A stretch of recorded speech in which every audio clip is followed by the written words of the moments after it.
Thank you.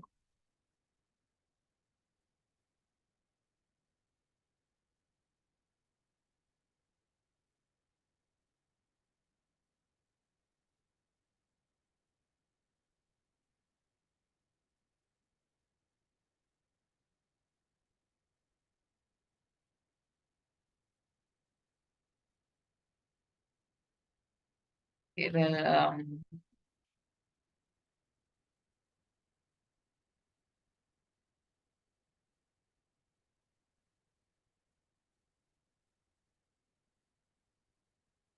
we'll wait for another 1 minute till the others get logged in where students have not logged in.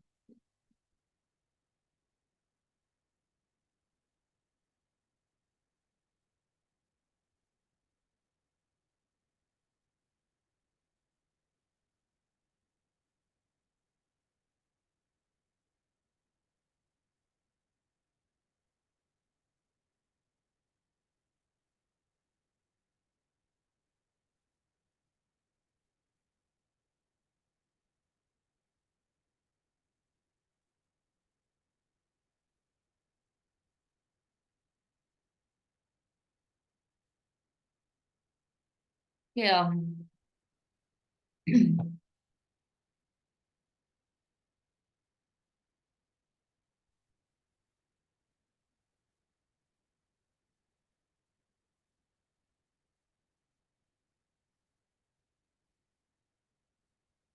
Yeah, I'll be starting up with this session today. So it's a new topic that we have to do. That's performance management and human resource development. So when it comes to this topic, performance management and HRD, first of all, we have to know what is HRD. So HRD is something that we are talking about basically it is inside the human resource management. A part of human resource management is HRD, but the scope is little bit wider. Because when it comes to HRD, we are talking about the development side of the employees. So therefore, here what we are going to do is we are focusing about how HRD is connected with the performance management. And normally when it comes to your exams also, you will be having a question, very particular question on this, how performance management and HRD would be related. So therefore, as giving you time, I would like to go up with the video on what is HRD, right? So then I'll just share the sound and go with what is HRD, okay?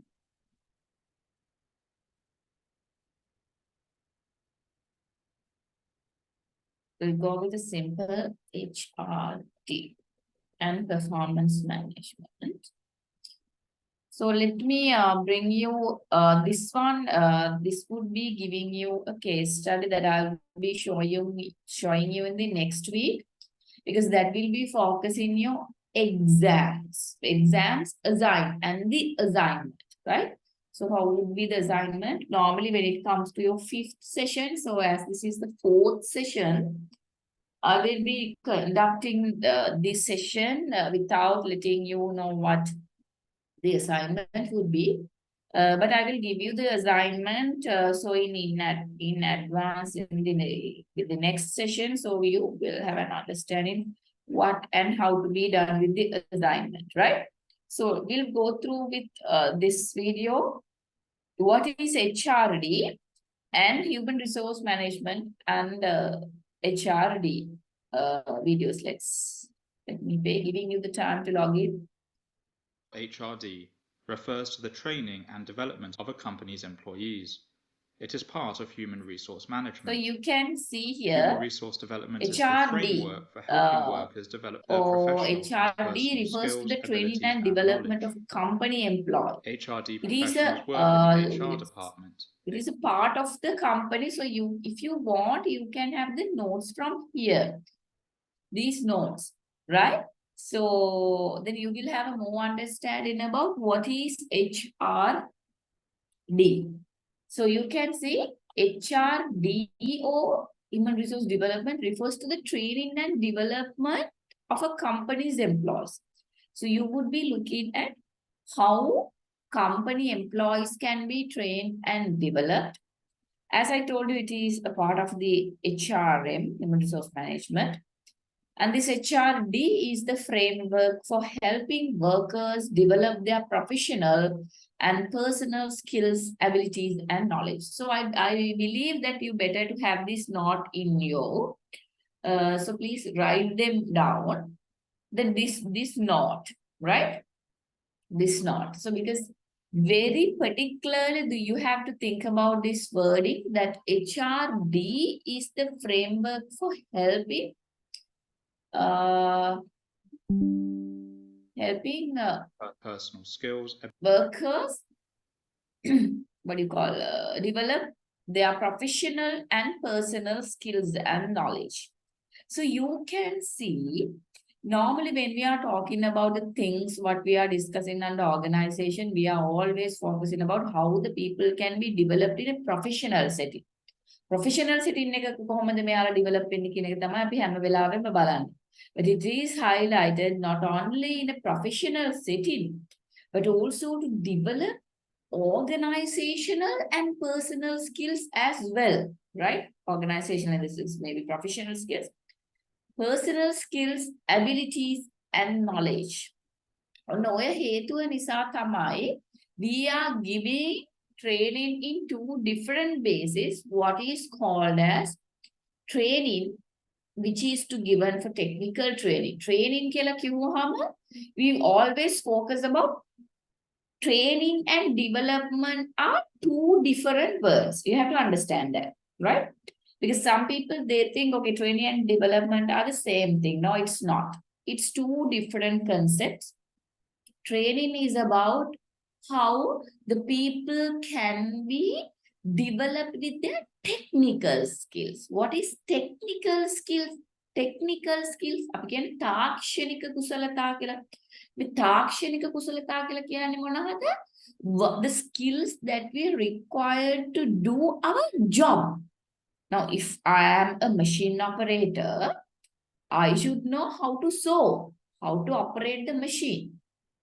So that is my technical skill. So my development skills would be professional grooming, leadership, teaming skills, how to deal with the colleagues and all. They are my development skills.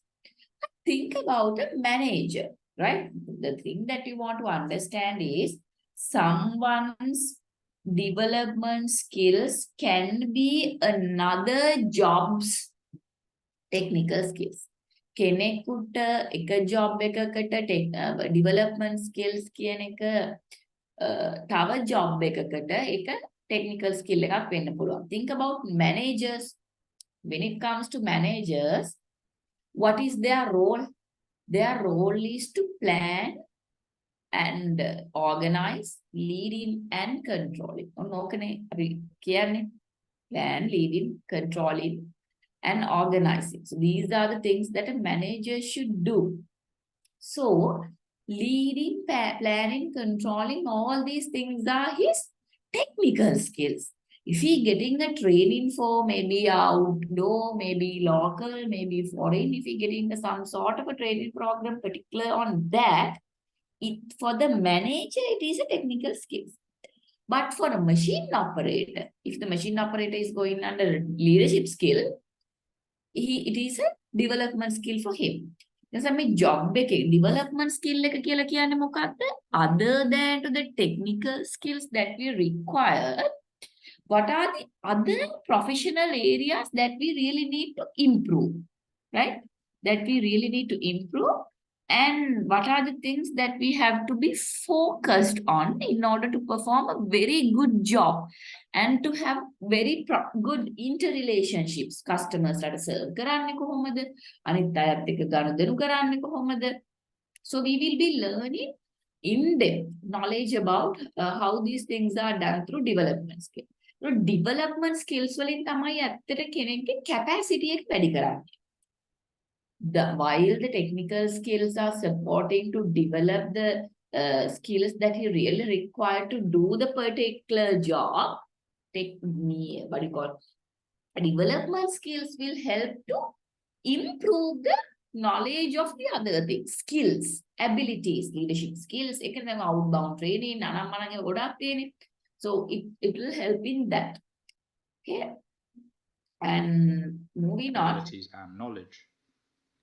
HRD professionals work in the HR department. HR stands for Human Resources. So you can see HRD professionals work in the HR department. HR stands for Human Resources. HR is the department of a company that hires, administers, and trains personnel. That's already we know. HR department train karavanne. So that thing is done through the HR department, right? So take this the video. Okay. And the department also deals with the performance management and compensation of employees. So department also deals with the performance management and compensation of employees. Now, this is a very integral part that we need to think about compensation. Why? Compensation comes in a way, salary, bonuses, commission, rewards, merit pay. Merit pay කියලා කියන්නේ මොනවද? Merit pay කියලා කියන්නේ අපි හොඳට වැඩ කරනකොට අපිට ලැබෙන වැඩිපුර payment එක. Right? මේ අවුරුද්ද හොඳට වැඩ කරා ඒක නිසා ඔයාලට ලැබෙන extra payment එක. So likewise, this is comprises, sorry, the compensation comprises with all of this. So once you look into someone's performance, the organization also likes to give the compensation. It means the salary, bonus, and all based on the performance of the employee. Otherwise, why the organizations keep these employees if they are not valuable for the organization? So that is an important thing that you want to see, right? So therefore, okay, we'll move on. HR is the department of a company that hires, administers, and trains personnel. The department also deals with the performance management and compensation of employees. Compensation in this context means salaries, commissions, bonuses, etc. Many employers underestimate the importance of human resource development. Companies that continue encouraging their workers to develop their skills tend to have them for longer. Those companies have a more motivated workforce. They are also more competitive and more likely to be profitable. I highly advise you to get this note down into your books, right? I highly advise you to get this note into your books. Sorry. In other words, HRD is good for business. Because when I ask, you see, what is HRD under this topic? When I ask you to go through with what the relationship between HRD and this performance management, also you can see how this is connected. Let's say if I ask you how the reward management and the HRD connected. So a lot of things are explained here, right? You can see many employers underestimate the importance of HRD. Why? Why employers underestimate HRD?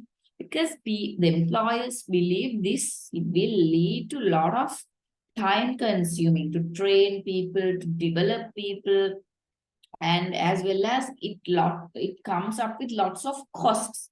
ඒක නිසා තමයි දැන් බලන්න ගොඩක් organizations වල කොහෙන් හරි cost cut කරන්න ඕන කියලා තියෙනවනම් අන්න training and development department එකෙන් තමයි cut කරන්නේ.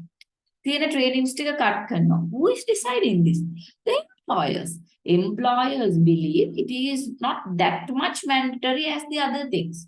ඒ නිසා employees ලව train කරන තැන් වලින් මොකද ඒක cut කරනවා. So that is why you can from itself you have an understanding how the employers underestimate the importance. So if I believe most of you are maybe working here, working crowd, so they have a proper understanding how the employers are underestimating this, right? And from cutting off from the what do you call trainings. companies that continue encouraging their workers to develop their skills tend to have them for longer, right? So what it says, once the companies recognize the employees who can work very well, who have developed their skills, they like to keep these such employees for a longer period of time. Those companies have a more motivated workforce. Why? Because we have developed the employee skills. Skills, nothing, you just think about yourself. If you do not have particular skills to work with, you do not like to do that job, right? So very similarly, here also it says you need to develop your skills. Then the employees will be motivated to work. Then these companies have a more motivated workforce, and there are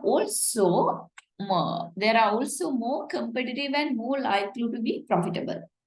So the companies will be more profitable once the employees are motivated. Why?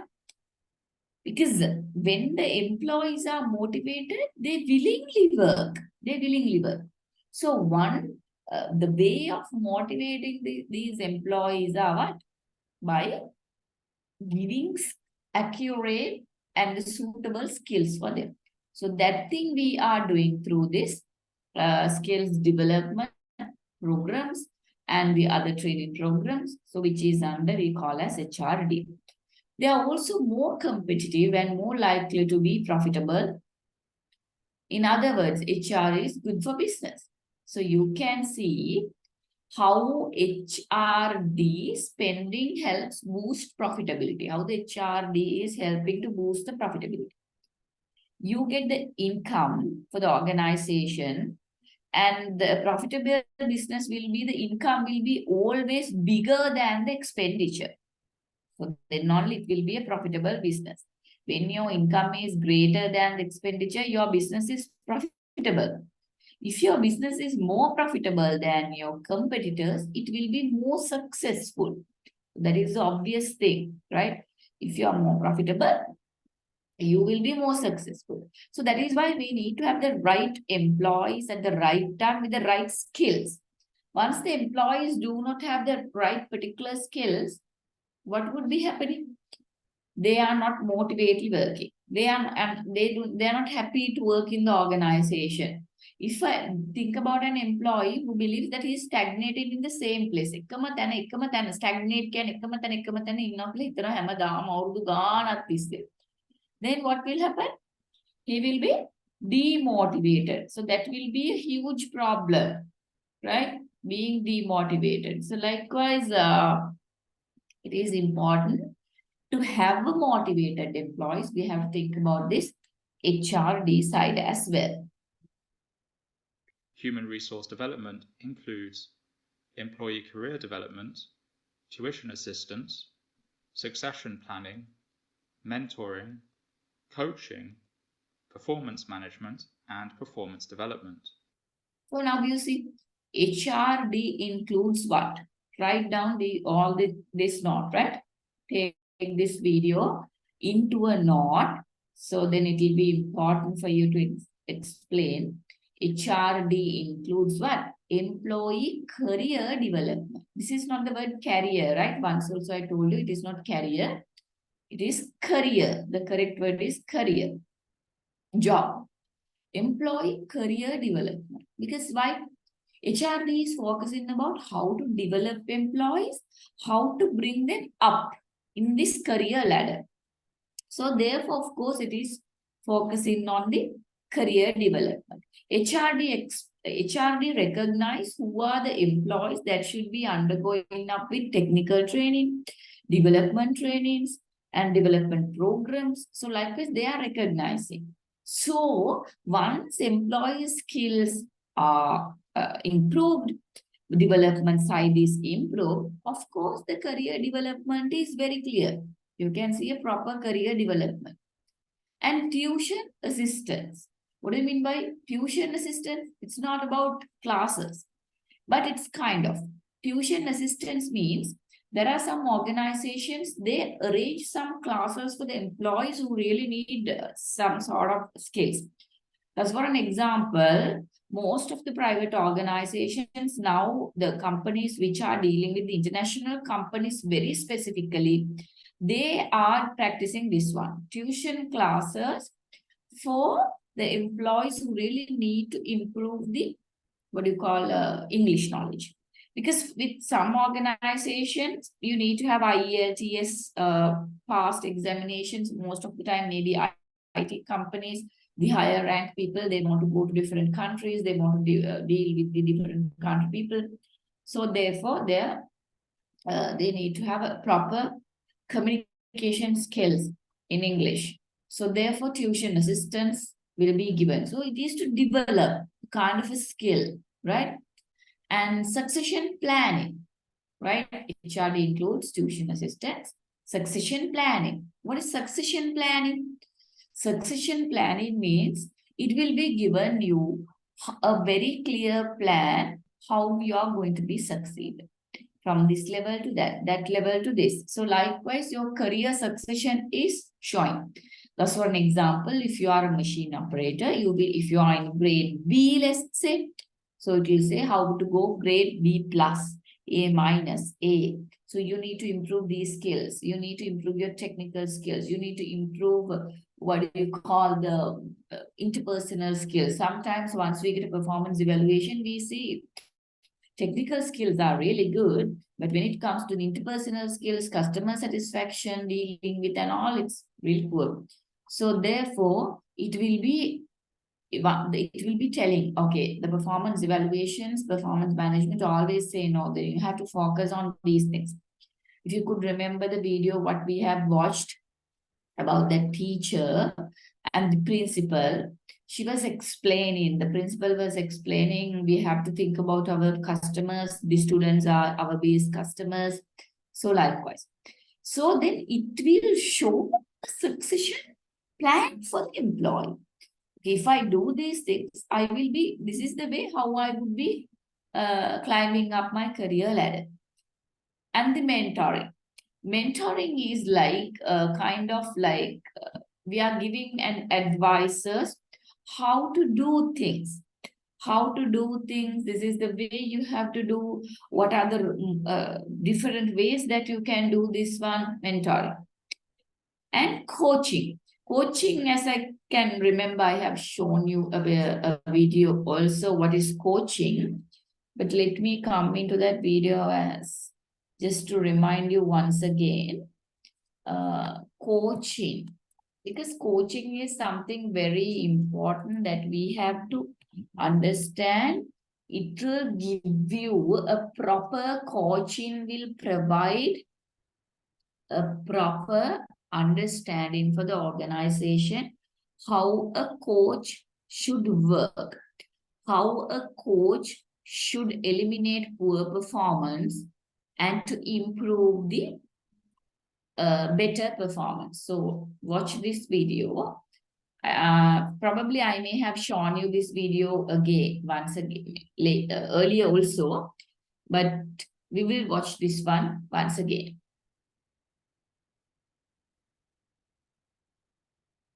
You're a coach, it's just as important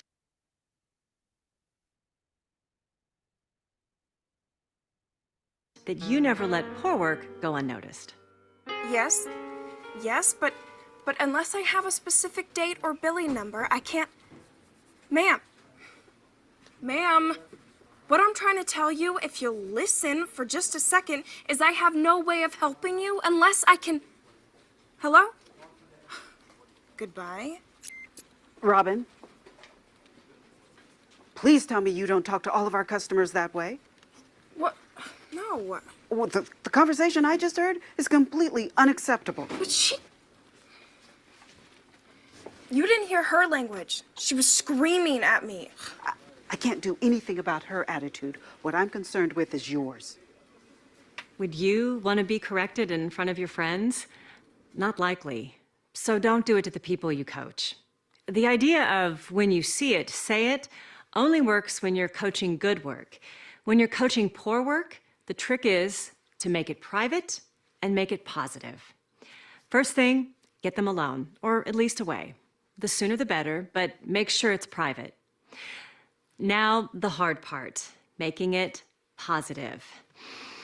Take a deep breath and ask yourself, are you correcting things for their success or yours? Are they doing it wrong or just differently than you would? Are you angry or irritated? If you're not in a completely positive frame of mind, stop and wait until you can be. Then proceed with caring. Ma'am? Hello? Goodbye. That call sounded like a rough one. Are you doing okay? Yeah, I guess. Remember, a good coach is willing to let the learner choose their own path. So be careful not to jump in with all the answers. Just jump in with a few questions. So, how do you think it could have gone better? I'm not sure. When you feel like saying, here's what I think, stop, take a breath, and ask them, what do you think? Well, she's bound to call back. What are you going to say? I don't know. Seems like there's not much you can say. It's amazing what you'll hear if they think you're really listening. And of course, what do you do when you hear them come up with a great solution? Never let good work go unnoticed. When you see it, say it. Robin, I think that's exactly right. Just let her vent for a while until she's ready to listen. But what if they don't have the answers? At that point, a tip or a shortcut or some practical advice from you can do wonders. Sometimes I'll say something like, let me know how I can make it right for you. Whatever you offer, make it simple, positive, and totally practical. At times you'll find that they might need a little more training, or maybe they never knew what was expected in the first place. Actually, why don't we practice a call right now, okay? Right now? All right. Hello, this is Robin in accounts. And be patient if it takes them a couple of tries to get things right. They'll learn more from a few of their own mistakes than 100 of your words. Like they say, the only true failure is the failure to try. If they're making mistakes, it means they're trying. And trying hard is exactly the kind of good work that you should never let go unnoticed. Don't be surprised how often your team members can work out their own problems if you just ask the right questions. Okay, right. Now you could see, I just believe, could remember that again what we have done under this coaching. So it's very clearly in that video it says the importance of a proper coaching. So coaching is something which is very important. Now you see about what you call, think about the, give me 1 second. Okay. Think about what we call as the coaches, right? When we do sports activities, who do we have? Do we have lecturers? Do we have judges? No. We have a coach. We have a coach because coach is someone who is always giving us advices and showing us how to do things in a different way where we would be positively approached. There is no negative approach in this one. Positively, we would be approaching. So therefore, and coaching is really important in human resource development as well as in HRM and HRD. So, and performance management. So you can see the HRD here, it directly says HRD includes performance management as well. Why? We would be evaluating someone's performance, right? So the performance evaluation is the base of performance management. I always say you need to have money to manage the money. සල්ලි තියෙන්න ඕනනේ සල්ලි manage කරන්න සල්ලි නැත්තම් manage කරන්න දෙයක් නැහැනේ. එතකොට අපි දැනගන්න ඕන අපිට කොච්චර අපේ සල්ලි තියෙනවද කියලා. ඒ අනුව තමයි අපිට තීරණය කරන්න පුළුවන් නේ. So we want to know how much money we do have in our hand. So likewise, performance evaluations will explain what is your performance level. So once you know your performance level, very specifically, we would be able to understand where the employee stands, whether we need to put the employee in a performance improvement plan, whether we need to put the employee in disciplinary action, whether we need to put employees in reward basis, merit based, positive transfers, negative transfers. So we will be having a lot of ideas once we look into the performance evaluations. So once we look into the performance evaluation, we will be taking decisions regarding that. So whole process we call as performance management. Actually, we have learned this one in the first tute as well. The performance management is comprises with what? It would be coming up with rewarding, planning, and understanding how the employees would be rating. So everything you will be learning, and you have already learned what's the performance management. If you have not learned, you will be learning in the future tools. So performance management process and all. So the performance management, you know, the word management, it always talk about a process, right? It is not a standalone step. It is a process. Performance management process, right? Planning, developing, rewarding, rating. So likewise, there is a process for that. And so therefore, HRD thinks about this performance management and the performance development. So when it comes to performance development, it is really important that you want to focus on how we are developing the performance. They are coaching, mentoring, tuition assistance, career development, programs. All these things are giving a huge support, huge backup in order to improve the performance of the employees. Okay, now let me give you a video clip on what is HRD and the relationship with the performance management. We'll see that, okay? Just close the doors, and you're in a world of your own. Travel is not just about the destination, it's also about how you get there. Fly Emirates, fly better.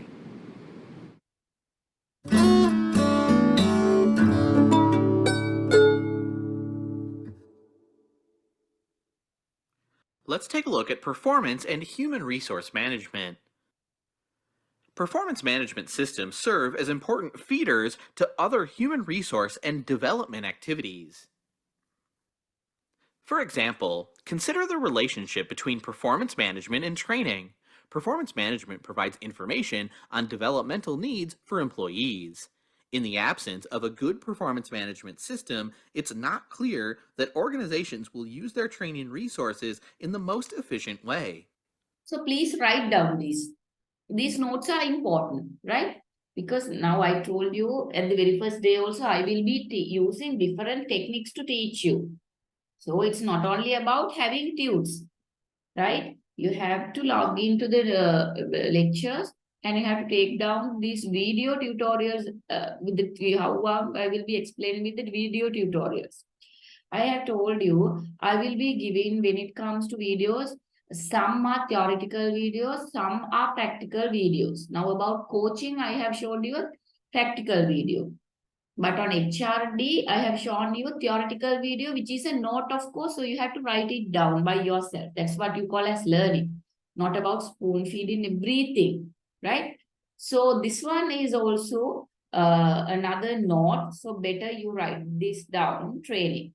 So in the absence of a good performance management system, it is not clear that organizations will use their training resources in most effective way. So likewise, this will be continuing. So please write down, make your own notes. If you believe these things are important, if you believe that you can remember all these things, that's fine. But if you believe you would not be able to remember all these things, this is very important because it clearly explains what's the relationship between this HRD and the performance management. So please make sure you take your own notes. Performance management also provides key information for workforce planning. An organization's talent inventory is based on information collected through the performance management system. Development plans provide information on what skills will be acquired in the near future. This information is also used in making recruitment and hiring decisions. Knowledge of an organization's current and future talent is important when deciding what types of skills need to be acquired externally and what types of skills can be found within the organization. Finally, there's an obvious relationship between performance management and compensation systems. Compensation and reward decisions are likely to be arbitrary in the absence of a good performance management system. In short, performance management is a key component of talent management in organizations. It allows for assessing the current talent and making predictions about future needs both at the individual and organizational levels. Okay.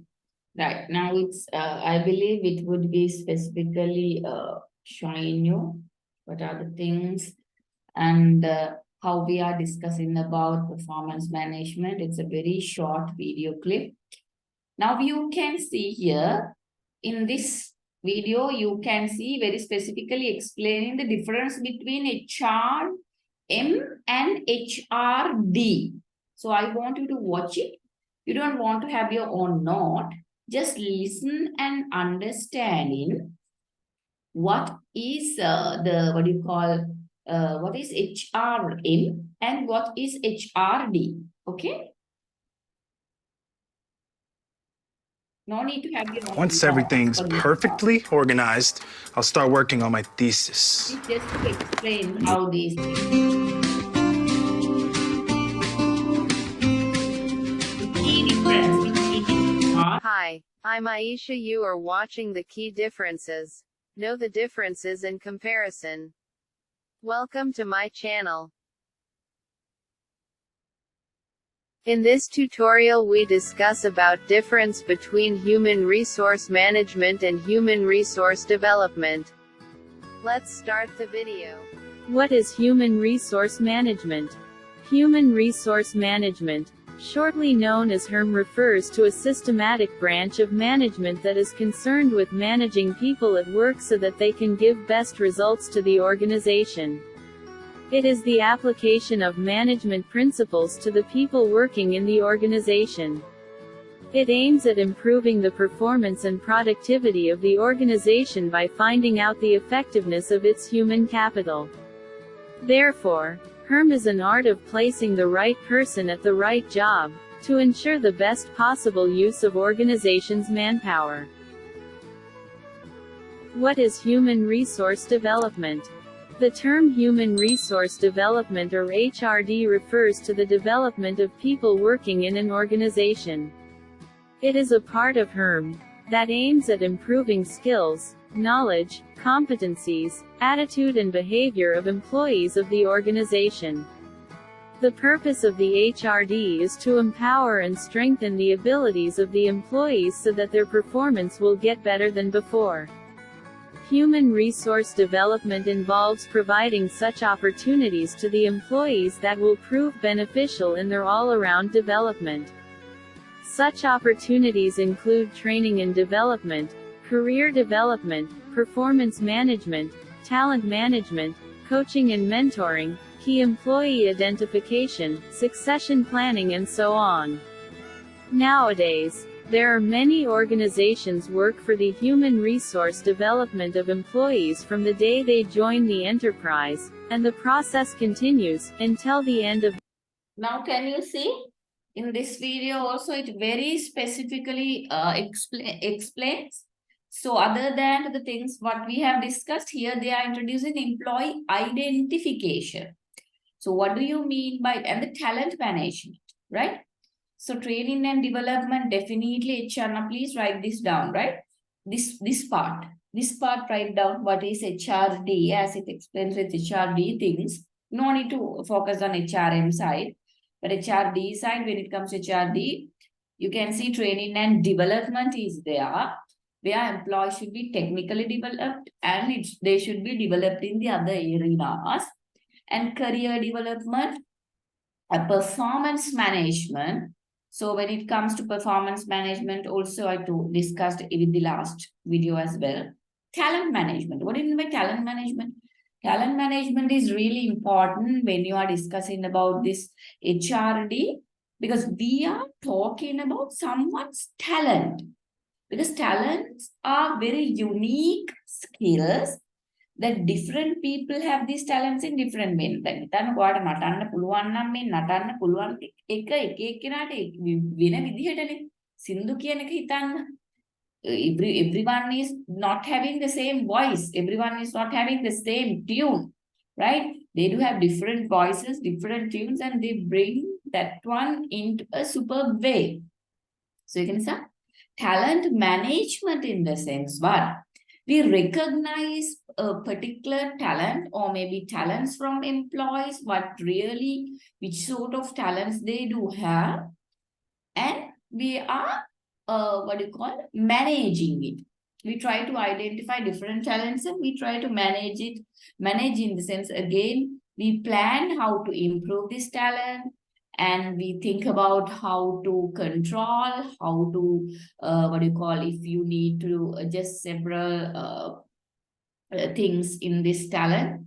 So what are the things that you would be doing? Talent management. Koshi mentioned in we discussed. The other thing I was talking about, the employee identification.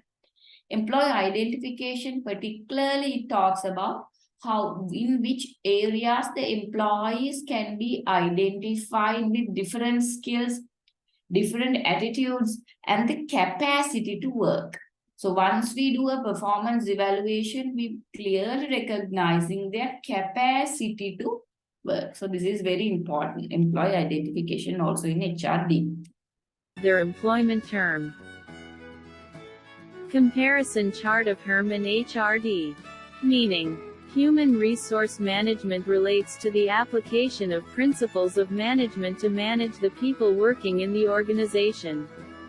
Human resource development means a continual development function that intends to improve the performance of people working in the organization. What is it? It is a staffing function of the organization, the development and management of company resources. Function: human resource management is reactive, human resource development is proactive. Objectives: to enhance the performance of the employees, to create the skills, knowledge, and competency of employees.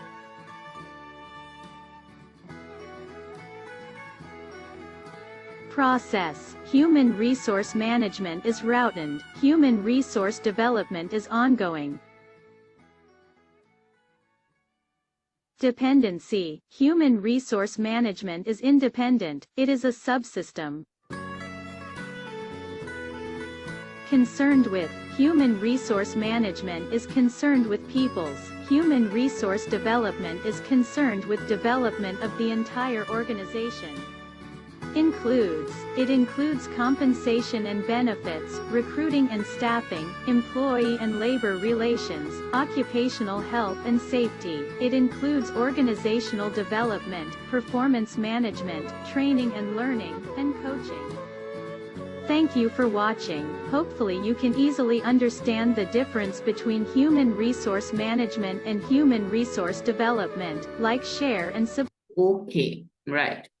So I believe it would be giving you a particular understanding on what is HRD and what is HRM. So they are just having a look on the difference between HRD and HRM. That would be sufficient for your knowledge. So you do not want to buy heart what is HRM and all, and no need the other things, but you have to focus on what are the things that it has been discussed under HRD, right? So now I am moving into the tute again.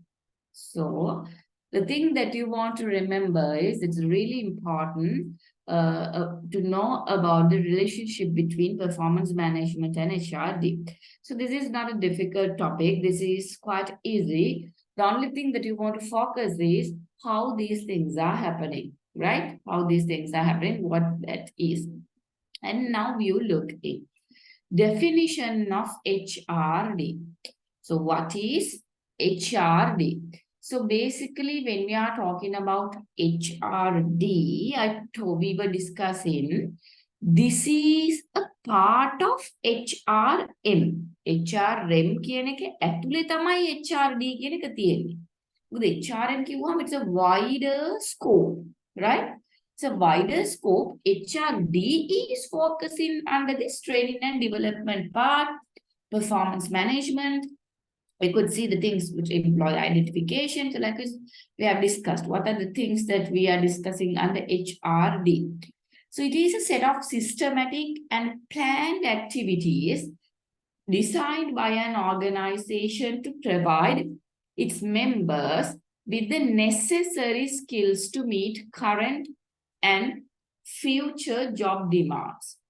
So what it says, a set of systematic and planned activities designed by an organization.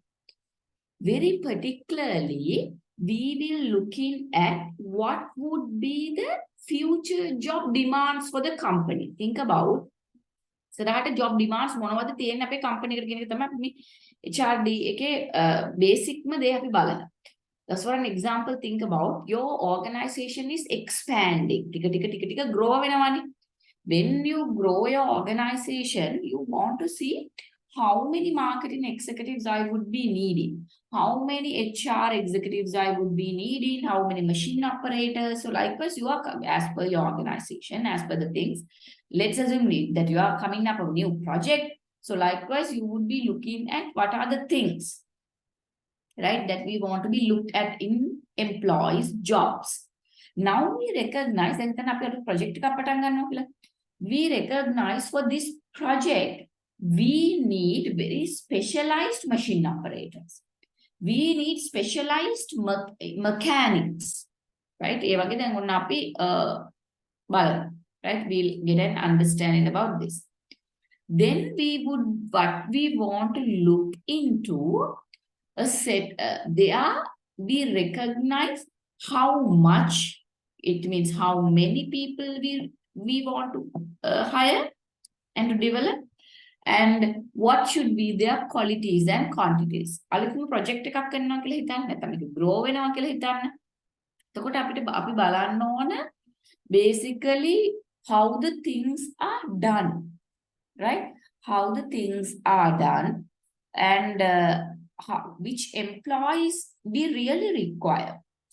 කොට මේකට මේ skill එක තියෙන අය ඕන. එතකොට අපි හිතමු in this our organization we don't have that employees, the employees who have that sufficient skills.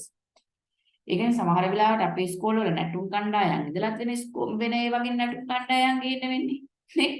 Because we don't have the right candidates for that.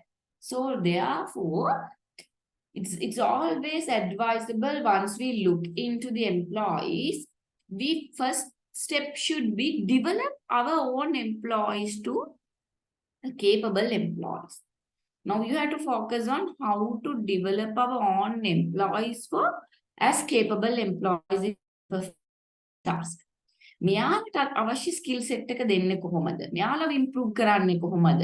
So we would be focusing. So HRD is more systematic and planned activities designed in the sense they would be very systematically looking into this one, how many and what their qualities should be for our future demands, job demands, and planned activities designed by an organization. So what are the planned activities that we needs to be looked at by an organization to provide its members with the necessary skills to meet current and future demands. සමහරවිට අපි කියන්නේ කොහොම වැඩ කරලා ඉස්සරහට නම් හරියන්නේ නැහැ, ඔයාලට ඉස්සරහට ඉන්න බැරි වෙයි. ඒ කියන්නේ මොකද? Current job demand and future job. සමහරවිට අපි දැන් විභාග ලියනකොටත් කියන්නේ පළවෙනි පාඩම් දෙක තුන වගේ නෙමෙයි, පස්සට යනකොට අමාරු වෙනවා. ඒකෙන්ද ඔයගොල්ලෝ මේක බලන්න ඕන. So like it's very similarly for the jobs also. At the initial stages, jobs are not very difficult, right? You don't want to very much think about these jobs. Because once you are into the job, once you get the experience, once you get the timing and all, the organization expect you to perform well. So therefore, HRD, if you define it, HRD is doing that. It is a systematic and planned activities designed by the organization to provide its members with the necessary skills to meet current and future job demands. How the HRD emerged? How the HRD emerged? Employee needs extend beyond the training classroom, includes coaching, group work, and problem-solving need for basic employee development, need for structured career development. So all these things. So how it appeared? Employee needs extended beyond the training classroom. What do you mean by training beyond the classroom? If you take a training, you cannot keep all the employees inside the classroom and teach them, and it's just making a lecture will not give you a proper training, right? So it should be something, it should go beyond the training classroom, right? Classroom train it should give something, the way how you think differently, new knowledge, right? And includes coaching, group work, and problem solving. So that's what we were talking about under that coaching. Also in that coaching video, I believe you could see it's very specifically say it is a kind of an art. You don't want to be corrected by in front of others. But if something is good, you have to appreciate the person in front of others. But once you see that, ලංකාවේ නම් මොකද කොහේ හරි වැරද්දක් දැක්ක ගමන් බැනගෙන යනවා කවුද ඉන්නේ වටපිටේ මොනවත් නැහැ ගත්ත බැන්න employed. But it should not be done. If you see some sort of a problem, you could see in the video, the lady calls their girl separately and smile. Probably the anger may be in her mind, but still calming down very patiently. She teaches how to do this thing. That's what a coach is doing. She's not a judge. The difference between a judge and a coach is judge is giving judgments. You have to do that, right? Scolding and giving judgments. But coaching, the coach is a person who understands the emotions of the employees, right? So they understand the emotions, they understand what are the weaknesses. Sports coach they understand our weaknesses, they understand our strengths, they understand us simply. So then they let the people to work well to go for the success. So it's like this here also includes coaching, group work, and problem solving, because group work is probably very important, because once you get together with everyone, it is easy to go with even problem solving. And need for basic employee development. So why the HRD is emerged? Because we expect the basic need for basic employee development. Employee should be developed at least for a minimum level, right? From everything, from technical knowledge as well as from the other development areas. And need for structured career development. So it is really important that you want to focus on structured and career development. Because what do you mean by structured career development? The career development should be very structured. It should be very clear. If I know, okay, I am, let's say if it is a police PC, I am PC විදිහට ඉන්නවා ඊගාවට මම සාජන් වෙනවා ඊගාවට SI වෙනවා ඊගාවට IP වෙනවා ඊගාවට CI වෙනවා ඊගාවට ASP වෙනවා. So likewise it is very well structured. When you know this structure, the employees are motivated to do the work because they know how we are progressing, what is our career succession. So that is really important for employees to be successful. And basically, what are the HRD functions that we are discussing of, right? So other than to the HRD functions that we were looking at in the videos, these three functions are well important, right? So I ask you to write down some HRD functions, like simply monada. HRD ඇතුළේ තියෙන්නේ මොනවද වෙන්න කියන එක. So we watched in the videos and we got a note. So here these three HRD functions are Very, very important, right? So then I will be discussing about this again, a recap of performance management and all.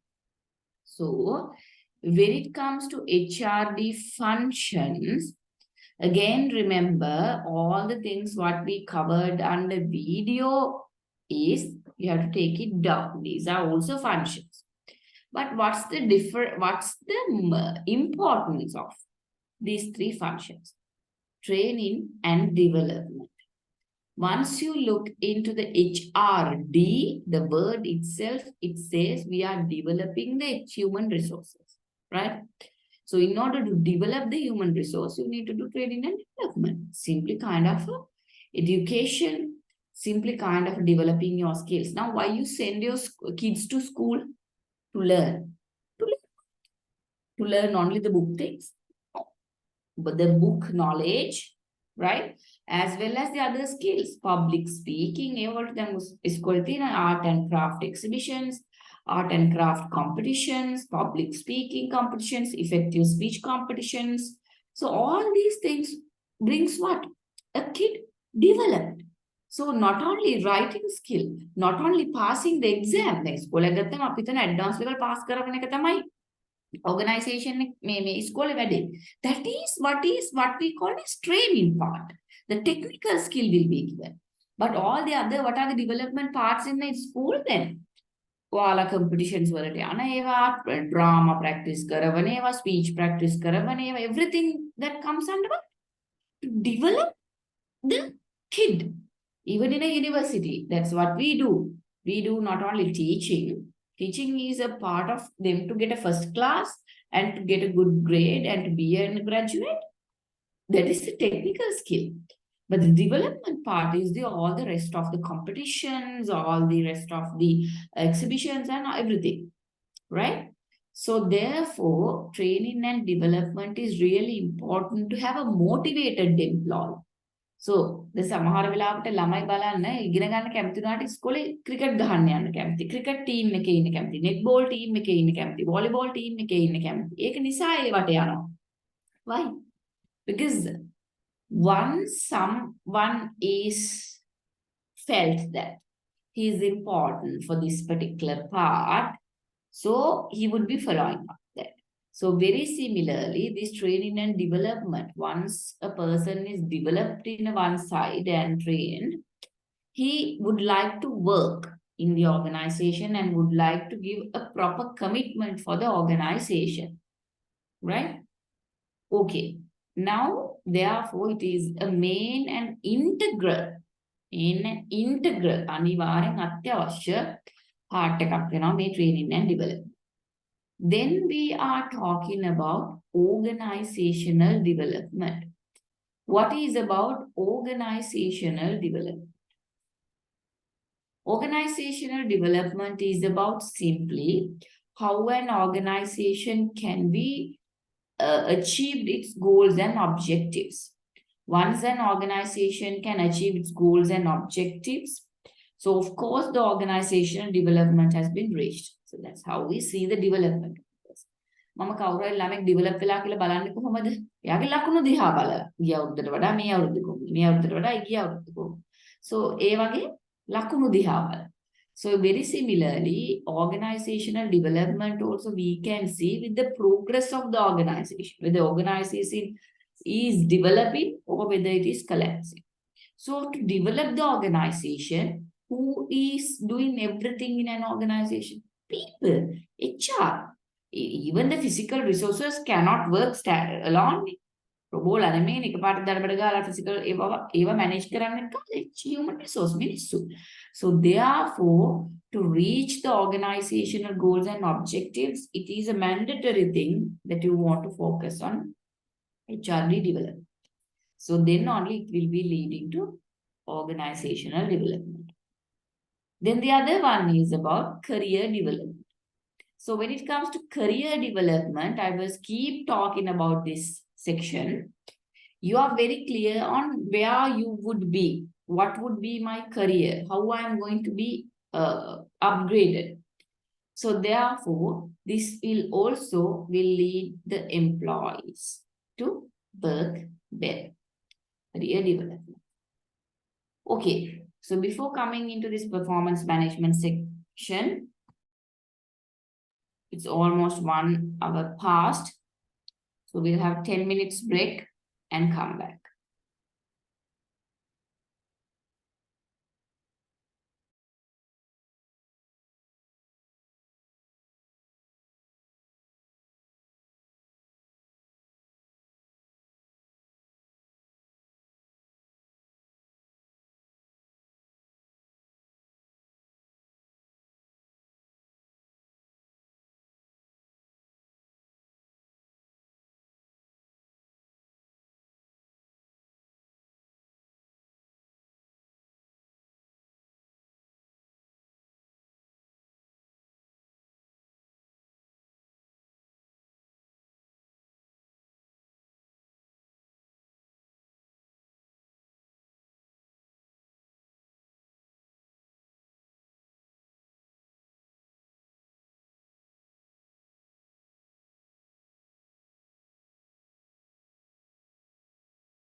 Okay, so we are back to the session right now.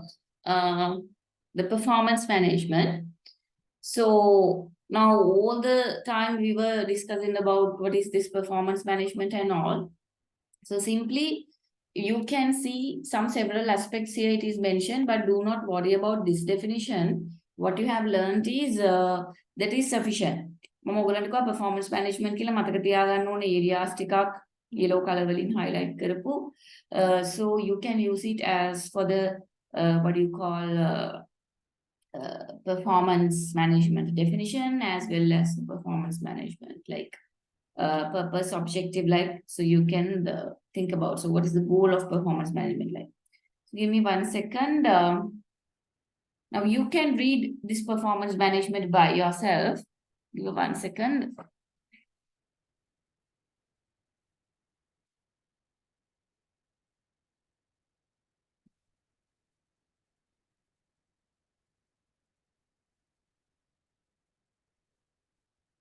Okay, right. So the performance management is an ongoing, continuous process of communicating and clarifying job responsibilities, priorities, performance expectations, and development planning that optimize an individual's performance and aligns with organizational strategic goals. So you can see here it talks about it is performance management is also about a process, right? It is ongoing and it is about communicating and clarifying job responsibilities. What are the jobs that you have to do? So here I just want to bring you something to your attention.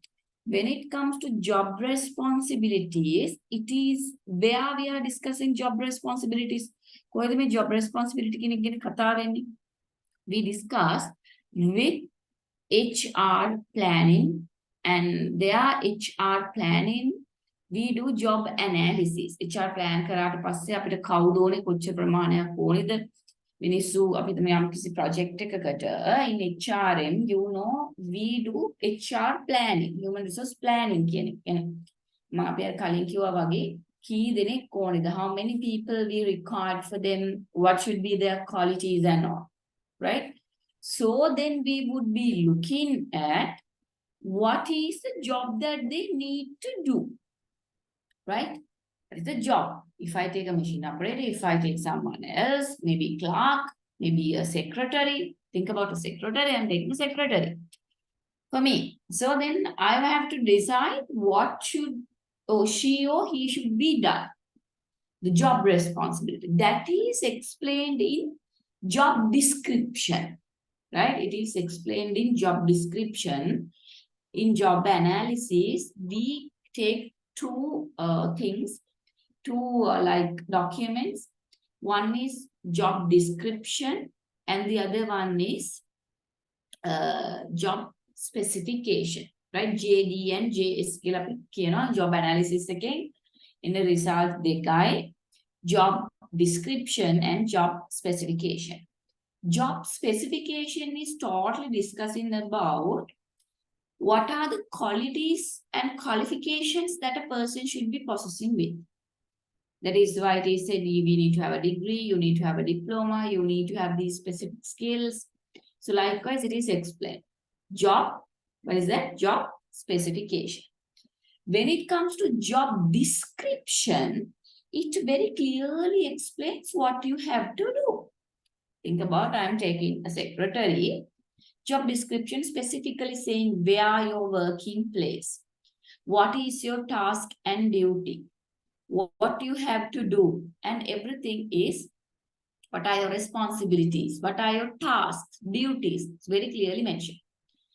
Based on this job description, the organization also will be evaluating the performance of a person.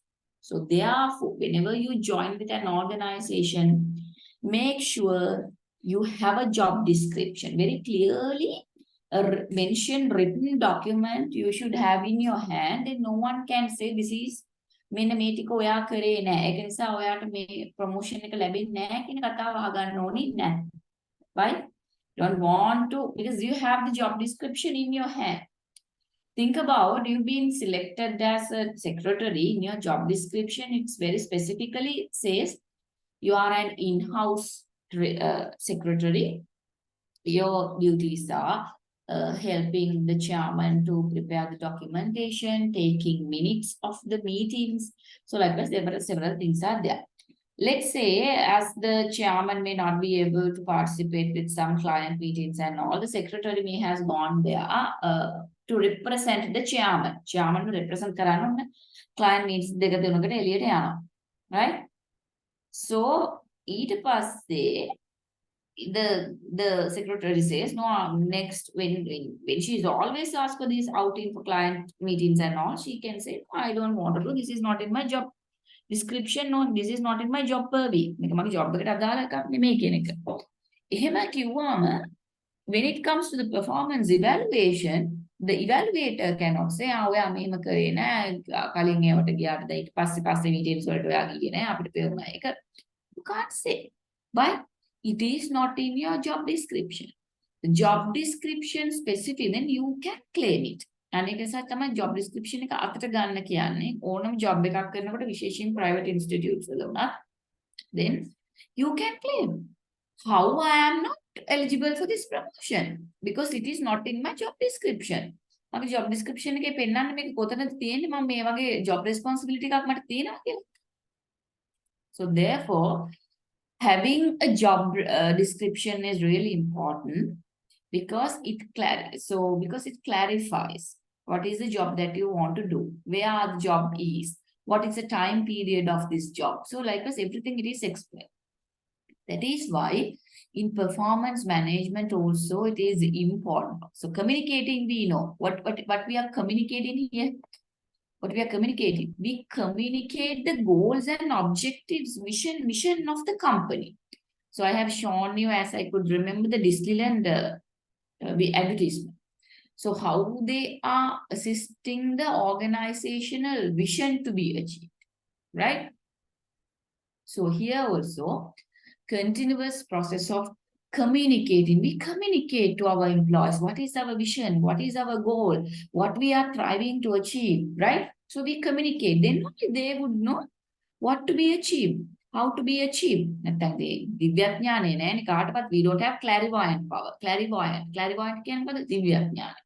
දිවස් කියන්නේ we don't, nobody is having දිවස් to see what is my job responsibility, what is my task and duties are. So therefore, the organization itself, it should be done. Husband la wife la, you think about wife. Wife is normally, when it comes to birthdays of wives, the husband needs to be very careful. Why? Because the wife would never say what she really wants for the birthday. I don't want anything. You just know I don't need anything. We'll just go outing. We'll just go out and eat something, that's enough. So what would be happening? The husband also think, okay, she doesn't want anything. She wants as her birthday gift to go out and eat from somewhere else. Now he's planning to take you out and give the outing, but no gifts at all. So what will be happening? Wife is angry with you. And for the rest of the whole life also, the husband will have to keep listening about the wrong thing that he has done, but not giving a gift. But he has never told. Then if he says, you have never told me what I have to do, you should know that. You should know that a wife should be getting a gift also and eating outside also. So ඒ වගේ කරන්න බෑනේ organizations වලට. Organization එකේ employees වලට clairvoyant power එකක් නැහැ. මෙයා මොන වගේ කෙනෙක්ද, මෙයාට මොනවද කරන්න පුළුවන්, මොනවද කරන්න ඕනේ කියලා. So it is always advisable, the organization side itself, the employee should know what they really want to achieve. So once the organization is communicated, what is the goal, what is the mission, what is the vision, the employees can help to achieve these things. And as well as, now I discussed about clarifying job responsibilities. We are clarifying the employee, this is your job responsibility, these are the things that you want to be done. And as well as priorities. Priorities means what? What you have to prioritize when you work, right? What you have to prioritize, because there are some work that probably for a one employee, you may have a lot of work, but there are some prioritized works for the employee. Then හිතන්න ගෙදර in a servant කෙනෙක් හිතන්න maid that you have in your home, she has to cook, she has to look after kids, she have to clean, she have to do all the washing and all the dishes and everything she needs to do, right? But now what is happening, once there is a kid at home, let's say the kid, Baba nursery and the priority should be looking after the kid rather than ironing the clothes, rather than looking the dishes, rather than everything. You have to keep the eye on the kid. So likewise, that is, their organizations also, they expect several things as priorities. You do have different tasks, different duties, but still prioritized duties are there. So that will be explained very clearly from the organization. These are the prioritized things that you want to be focused on. And performance expectations. What's performance expectation? We expect you to perform in this level, right? We expect you to sew 100 pieces per day. අපි බලාපොරොත්තු වෙනවාට දවසට 100ක් මහන්න පුළුවන් වෙන්න ඕන කියලා. Grade A1 ඉන්න කෙනෙකුට මේ ටික කරන්න පුළුවන් වෙන්න ඕන කියලා. So likewise.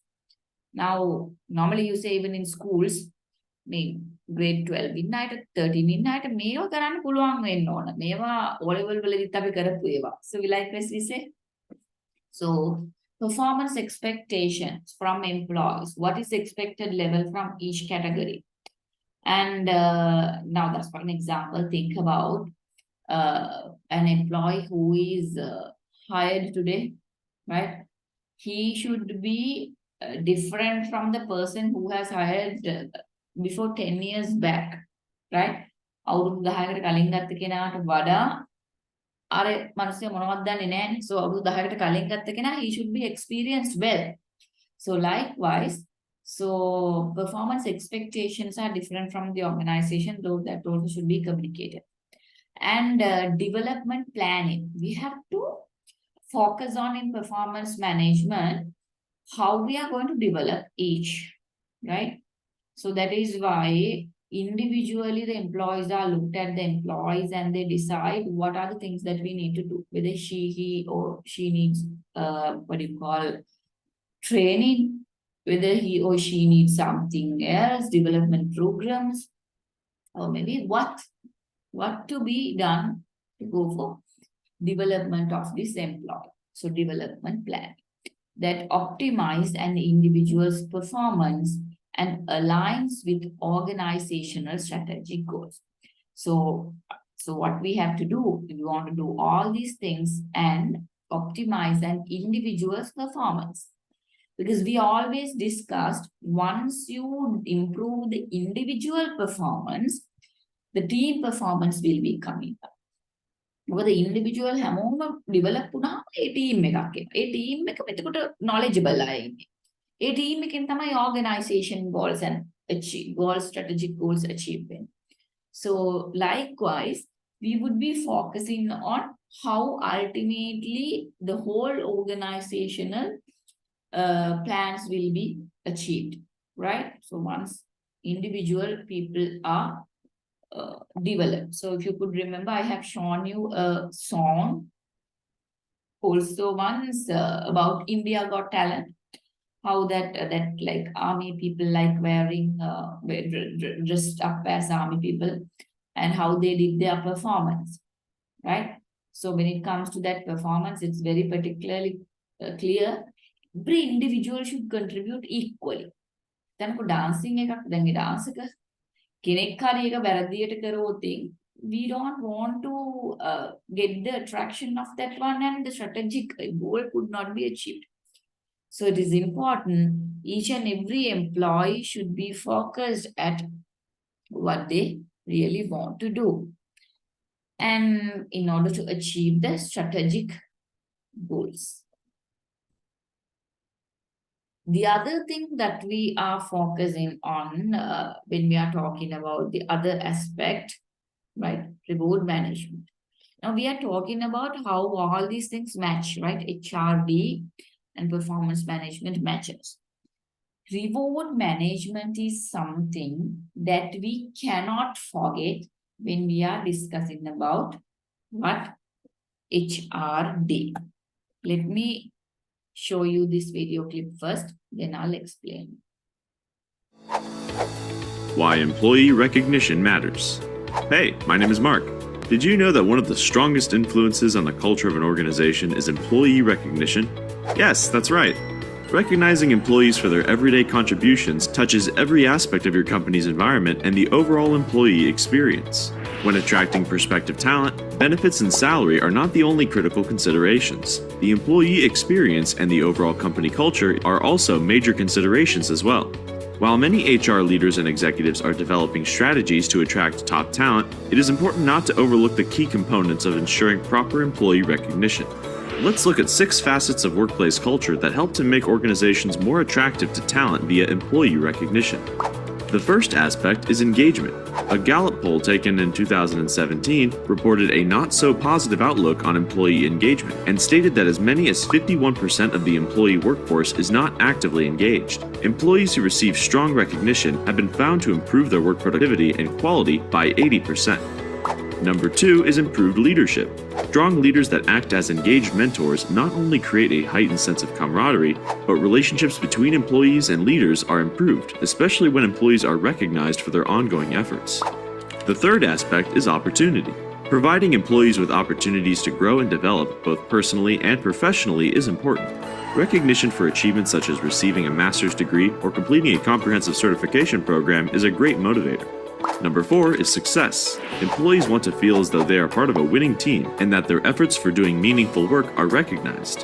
When the company gets awards or special mentions, be sure to bring that to your teams. Number 5, purpose. Give employees a reason for their presence and their contributions within the organization for them to feel connected. Many studies show that when people feel the purpose or reason for being or doing, they are more likely to be productive and happy.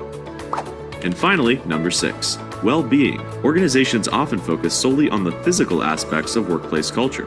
However, to create well-rounded employees, employers must also focus on the well-being that involves employees' emotions and social environments. Recognition is a tool not often seen as a key factor in workplace culture, but to effectively make an impact on the organization and for the customers, it should never be underestimated. If you want to know more about ways employee recognition matters for your workplace, click the link below for more information. Okay, now we'll go back and go to the session what we were discussing, right? So here, reward management is it is the strategies, policies, and processes required to ensure that the value of people and the contribution they make to achieve in organization, departmental, and team goal is recognized and rewarded. There are some organizations, they always look into team performances, specifically the people who are working as teams. Like if you go to IT companies, most of the IT companies, they reward the team basis, right? Because it means, especially in IT companies, like very popular IT companies which are into software development and all, they keep only the talented people, right? They do not want to have the people who are not talented. So the talented people will be rewarded always. So therefore, so basically once they recognize the whole team is talented, equally they contribute with the maximum, it is recognized for the team. So or else it can be recognized individually or as well, departmental organization as well. So reward management is very important because as you could see in the video also, it is very particularly employee recognition is really important. We also like to be in a place where we always rewarded. And girls, like if you take a girl, if your boy is always appreciating you for every dress, you are very beautiful for this one, you are very gorgeous for this one. So likewise, everyday appraisal, so the girl is always bonded to that one. Because what? She likes to listen to those things every day. කැත වුණත් බොරුට හරි දැන් ලස්සනයි කියන්නේ ඔන්න මතක තියාගන්න ඕන. Right?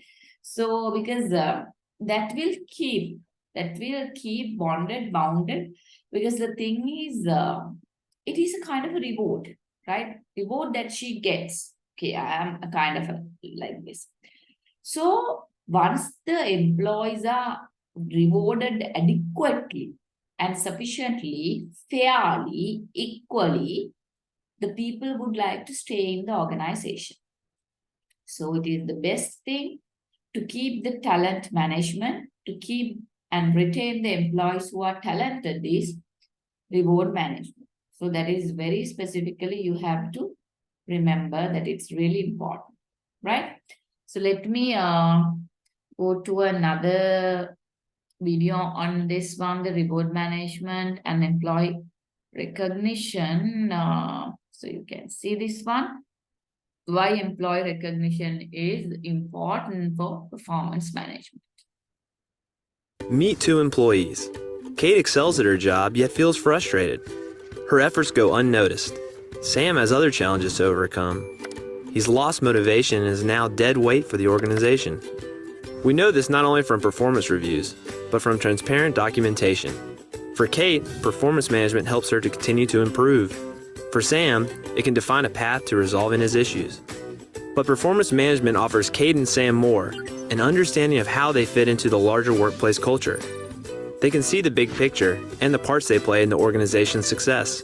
Because in spite of their performance differences, they're both being recognized, and that's no small thing.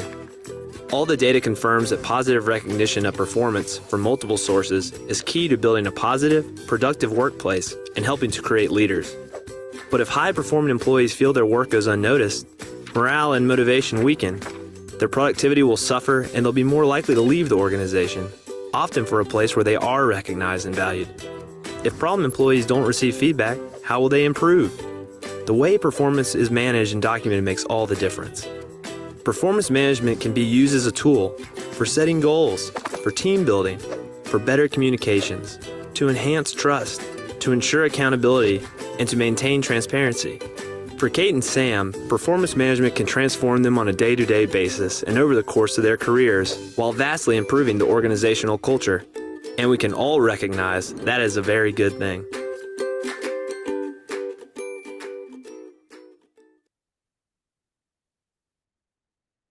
Okay, right.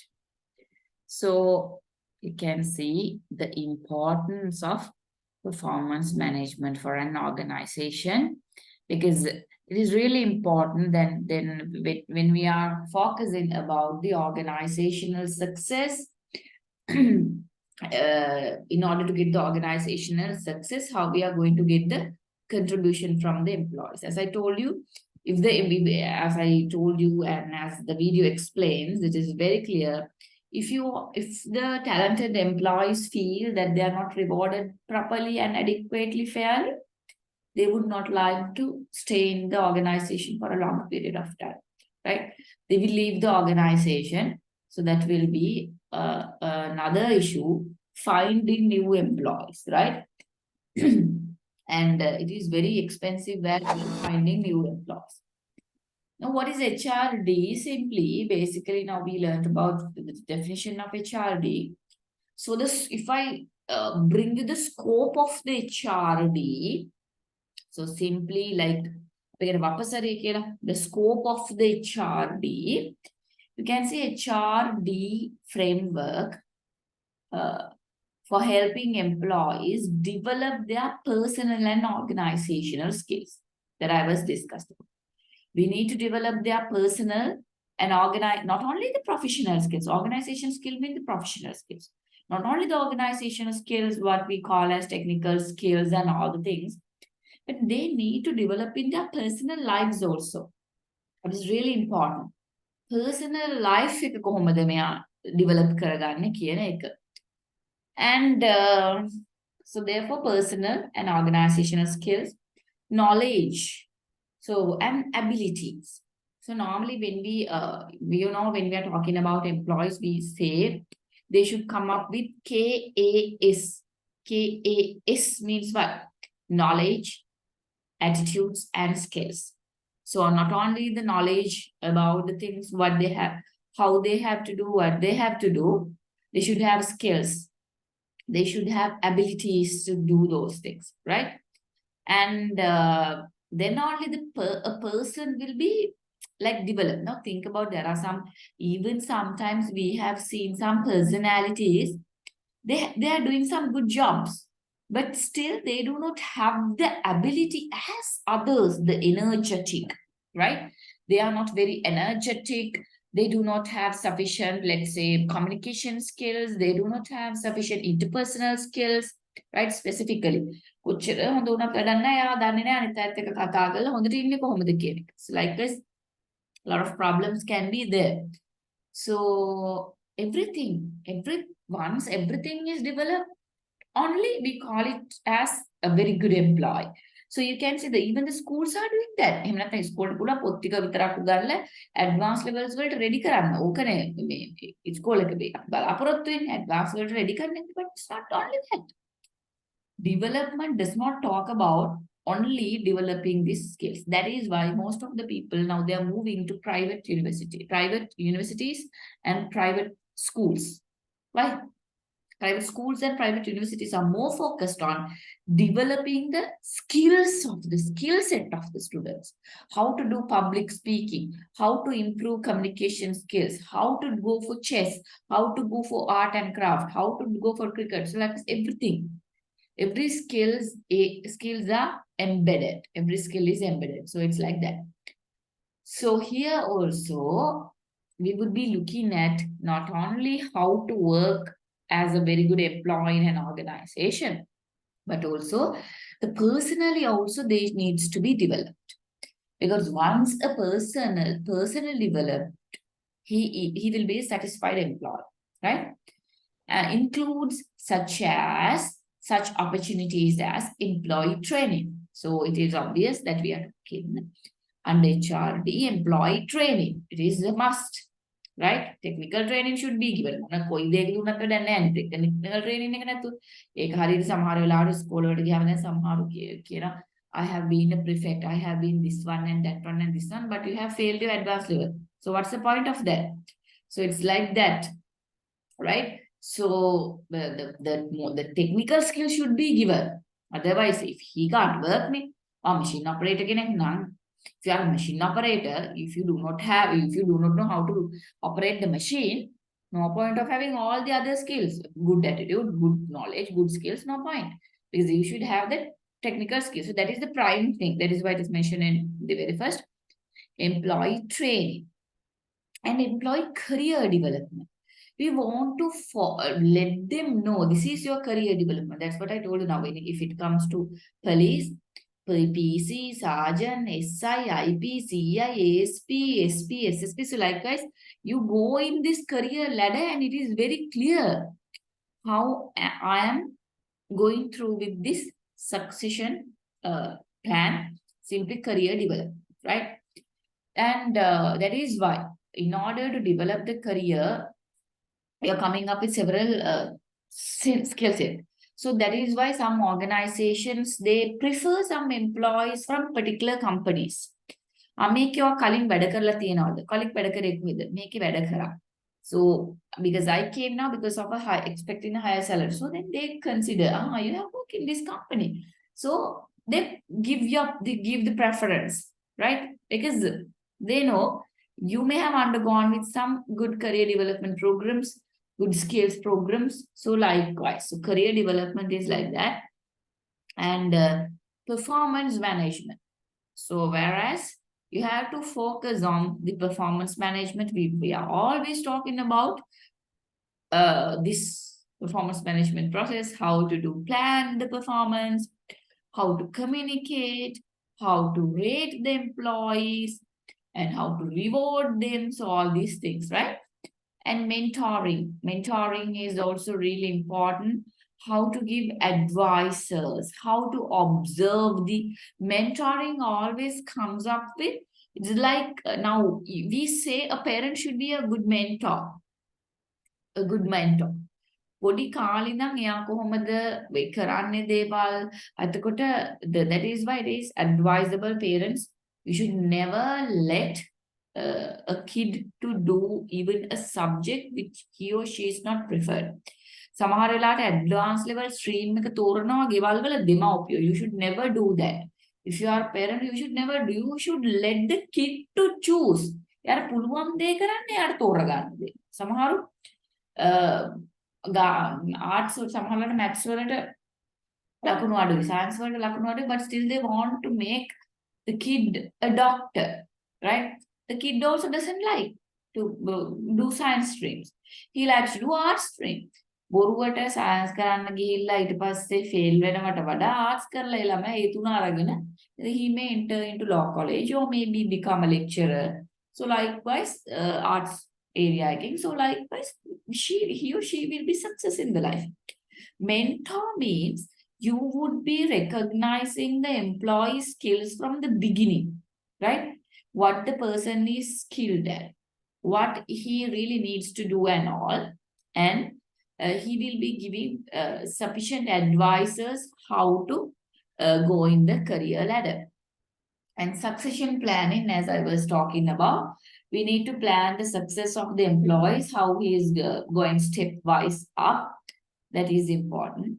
And key employee identification. So could you remember we discussed this one in HRD? Key employee identification, in the sense we need to identify the employees who are really important for the company, and we need to understand their skills, their abilities, knowledge, because then we can involve them in the most correct task and duties. සමහරවිට marketing department එකේ හිටියට marketing department එක නෙමෙයි හරියන්නේ HR department එක. හොඳට මිනිස්සුත් එක්ක කතා කරනවා, හොඳට කට්ටිය motivate කරන්න පුළුවන්. So likewise. So you have to identify the employee particular skills and all. And HRD again, as we discussed, it comes up with reward planning. So the reward planning is really important. As I told you, once you plan the rewards, it should be fair and equitable, very transparent, right? Mama කැමති කෙනාට විතරක් promotions දෙනවා නම් that is totally wrong. Why? The successful people, the most talented people will leave the organization. මෙච්චර වැඩ කරලා මට හම්බෙන්නේ නැහැ, මෙයාට හම්බෙන්නේ මොකද කියන එකත් එක්ක. So they leave the organization and they will go away. So therefore, it is important that you want to focus on, once you are planning the rewards, what needs to be done, right? What needs to be done, how it is to be done. And organization development, right? And organizational development, how the organization can be developed ultimately. So when we are focusing on organizational development, as I told you, it's obvious you have to develop the individuals. You have to develop the individuals. You have to keep the talented employees within the organization. So that is why even the reward planning should be fair and equitable. So everyone will see with a transparent performance evaluation why I am getting this mark, why I would have to focus on this and that. So it's like that. So this is the scope of HRD, specifically what we are focusing. So the same thing has been discussed in the theoretical videos as well, what I have shared with you and asked you to note down.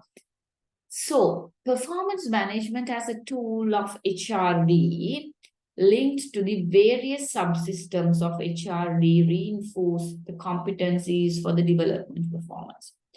So what it says? Performance management as a tool of HRD. Performance management can මොකක්ද එහෙනම්? HRD කියන එකේ tool එකක්. It is a tool. It is linked to different subsystems. For what? HRD will be reinforcing the competencies for the development of performance. HRD එක focus කරන්නේ මොකක්ද? It will be focusing on the development of the performance of the employees, right? That is why we in the HRD section they specifically recognize who are talented for which, right? Then HRD for performance management learning environment.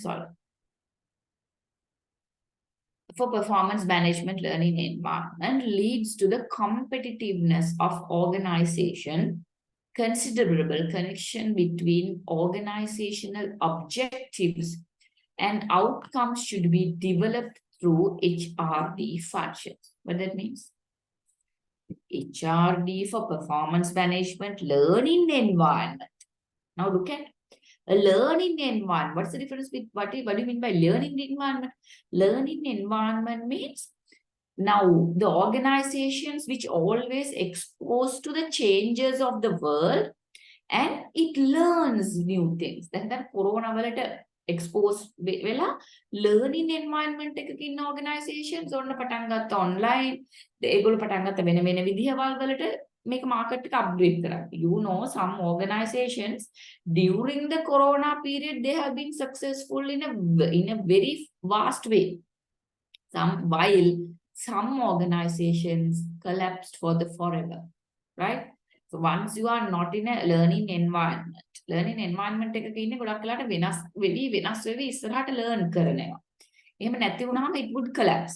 Leads to the competitiveness of organization, considerable connection between organizational objectives and outcomes. So the organization is always focusing on the organizational objectives and outcomes where HRD will help you to achieve this, go to achievement of the organizational goals.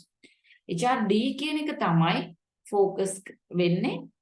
අපි කොහොමද තව දුරටත් ඉස්සරහට මේක කරගෙන යන්නේ කියන එක. Let me check what the video is I have inserted here to show you if something what we have done we do not want to watch. But if it is required here, I believe that we want to watch it. So let me check what the video is.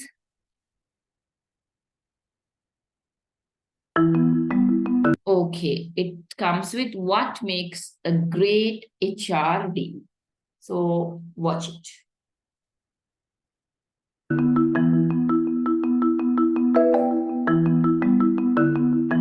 The role of the HRD. Now here the organizational people are explaining up with their own ideas what makes a great HRD. So please carefully listen their comments because they are the practical examples, right? Practical examples, how they explain the importance of HRD. Listen.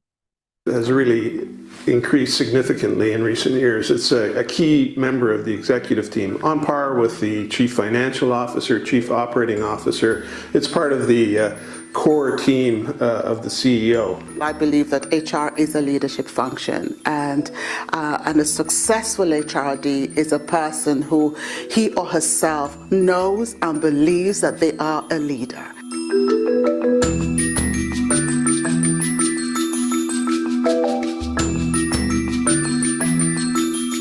So the HRDs I'm working with are very, if you like, very focused on the future and understanding that there's a huge amount of change both at the global level, the European level, and of course at the national level.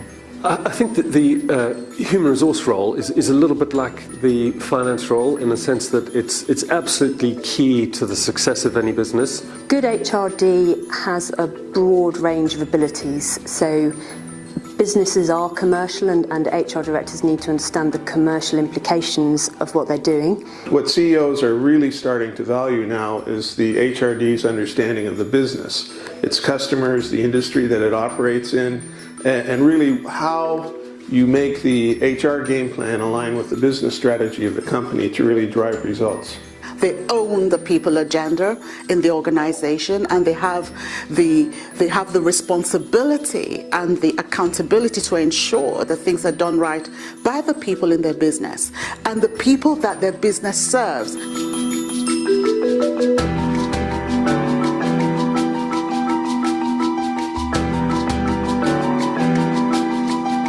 So I work with a lot of different HRDs at the European level and the global level, and actually there's a very common thing. They're all talking about disruption in the business, irrespective of industry or the sort of organisation they're in. Disruption, digitisation is a big impact. What does that mean for the workforce? What are the skills going to be for the future? But also, how do they make sure that the plans they're building are absolutely aligned and integrated with where the business is going? The key thing there is about being with the business, buying into the objectives of the business, and really thinking about what range of HR interventions is going to be useful in taking the business where it needs to go to, rather than simply coming with a hammer and assuming that every problem is a nail.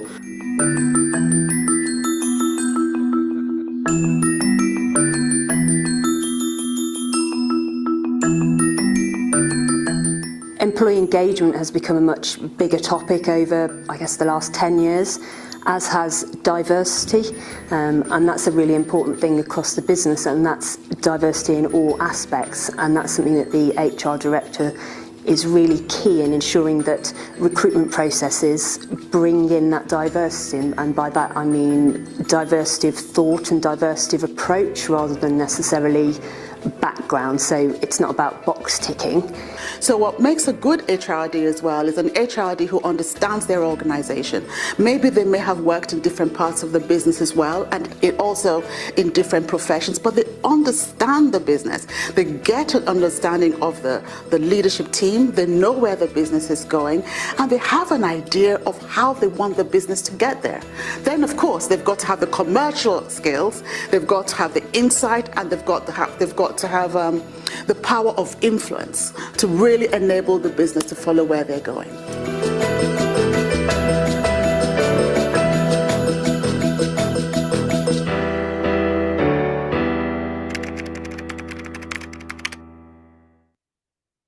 Okay, so now you can see different views of these different personalities about HRDs. That is really important. Even when you bring your answers as examples also, you can see that video how they are bringing some different ideas about HRD, the importance of, because they are practical examples. So rather than we are talking about the things, what is HRD and what's happening there and all that, they bring what's the real scenario of this HRD and what's the importance of HRD, what it should be in a company, in practice, right?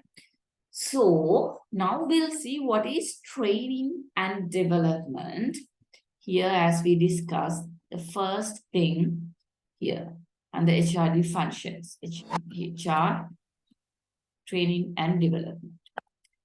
Training improves the knowledge, skills, and attitudes of employees. Training for the short term, particularly to a specific job and task. Training and development, right? So simple. Here, under training and development, we are talking about training part. There, what you would be doing, you can see it is focused on the short term, particular to a specific job or task. Underline the word particular to a specific job or task. That's what I told you, right? We would be train employees for a particular job or a task, so there they can be successful their lives, right? With the technical things what he or she needs to be done. Employee orientation. So you know employee orientation is done. Orientation කියන්නේ මේ තියෙන organization එකට head ගස්සව ගන්න එක. ඒක කරන්නේ අපි organization එකට employees ලා join වෙනකොටම we do have this orientation program. So then we tell who to whom you should be reported. Which kind of organization is this? Which type of industries that we are in? So likewise, employee orientation will give you a proper training for the employees, how to behave, what to do, and how we are going to achieve the organizational goals as a part of the organization. And of course, skills and technical training, as I told you, the particular person should be having the particular skills and technical training where he should be able to perform the job or task. Machine operator, machine operate. So likewise. and coaching. So when it comes to coaching, you can see coaching is about simply like as I told you, we look into the employees and we help them to recognize their own weaknesses by themselves. දැන් අර video එකේ ඔයාලා එක දකින්න ඇති. යාටම අඳුර ගන්න දෙනවා. She's asking වා මොනවද කොහොමද හිතන්නේ? මොන විදිහට අපි යාට treat කරා නම් හොඳයිද? What do you think? What could be the way how it could be going on in a successful way? Then she thinks and she tells, is this way good? So like this, then the coach is teaching the lady, the employee. So likewise, coaching is something else that we need to be focused on, that we are telling how to do things. Now in that coaching also you could see she was a telephone operator and she was given a proper training about the technical technique that is done through coaching. කොහොමද එකක් හරියට call එකක් handle කරන්න කියන එක she taught it. As well as counseling. Counseling is also as coaching very important because people are having a lot of problems in their minds. They really want to have a proper discussion with someone, maybe getting help, ask from someone how to do these things. So counseling is also providing a person to be trained well. And what do you mean by development side? Development in the sense preparing for future responsibilities while increasing the capacity to perform at a job. So that's what I told you.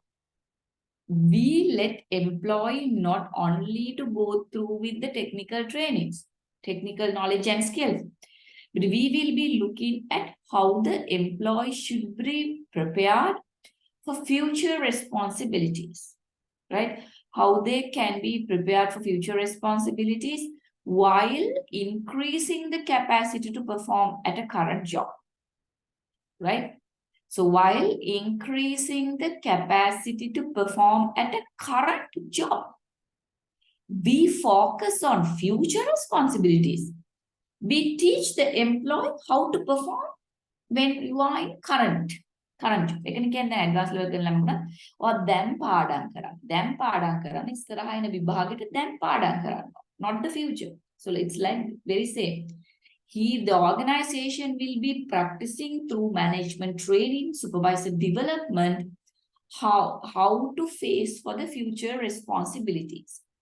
So management training, what do you mean by management training? As I told you, a manager would be getting several types of training. Management training is about particularly how an employee can be think about to achieve organizational goals and objectives of the organization. That can may include skills on planning, controlling, leading, and organizing also, right? So management training will be given for the employees. So then they will be particularly having an idea, what should I do? ඊගාවට plan කරන්නකෝ. ඊගා activities ටික මම plan. Think about you are a supervisor. So you have a team under you. So you need to guide them. You have to lead them. So when you do that, you even as a supervisor, you have to plan the daily activities.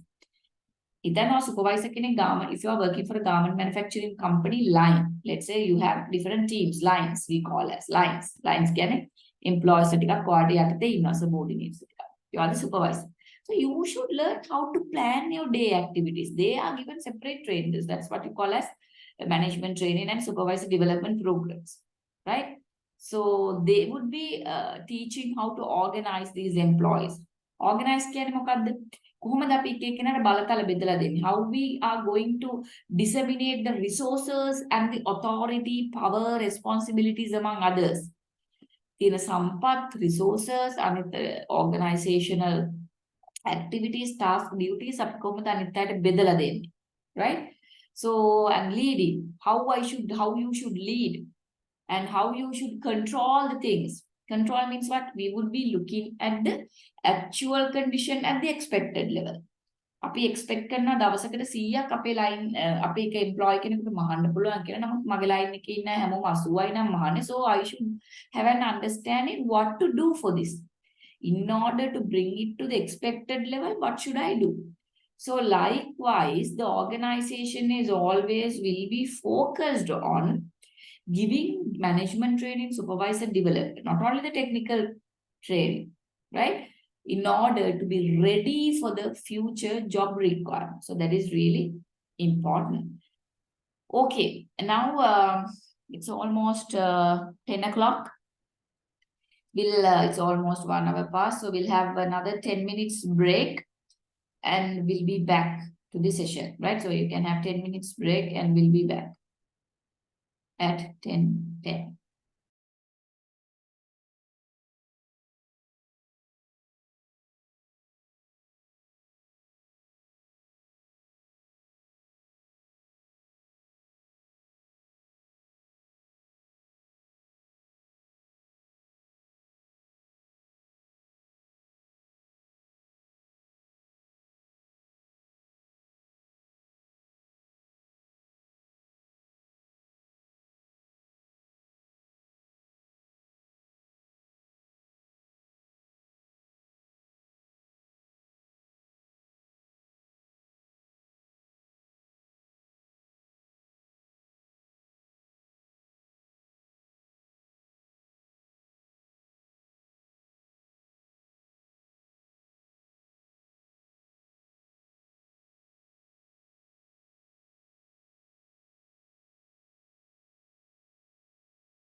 Okay, well, after 10 minutes, we'll start again.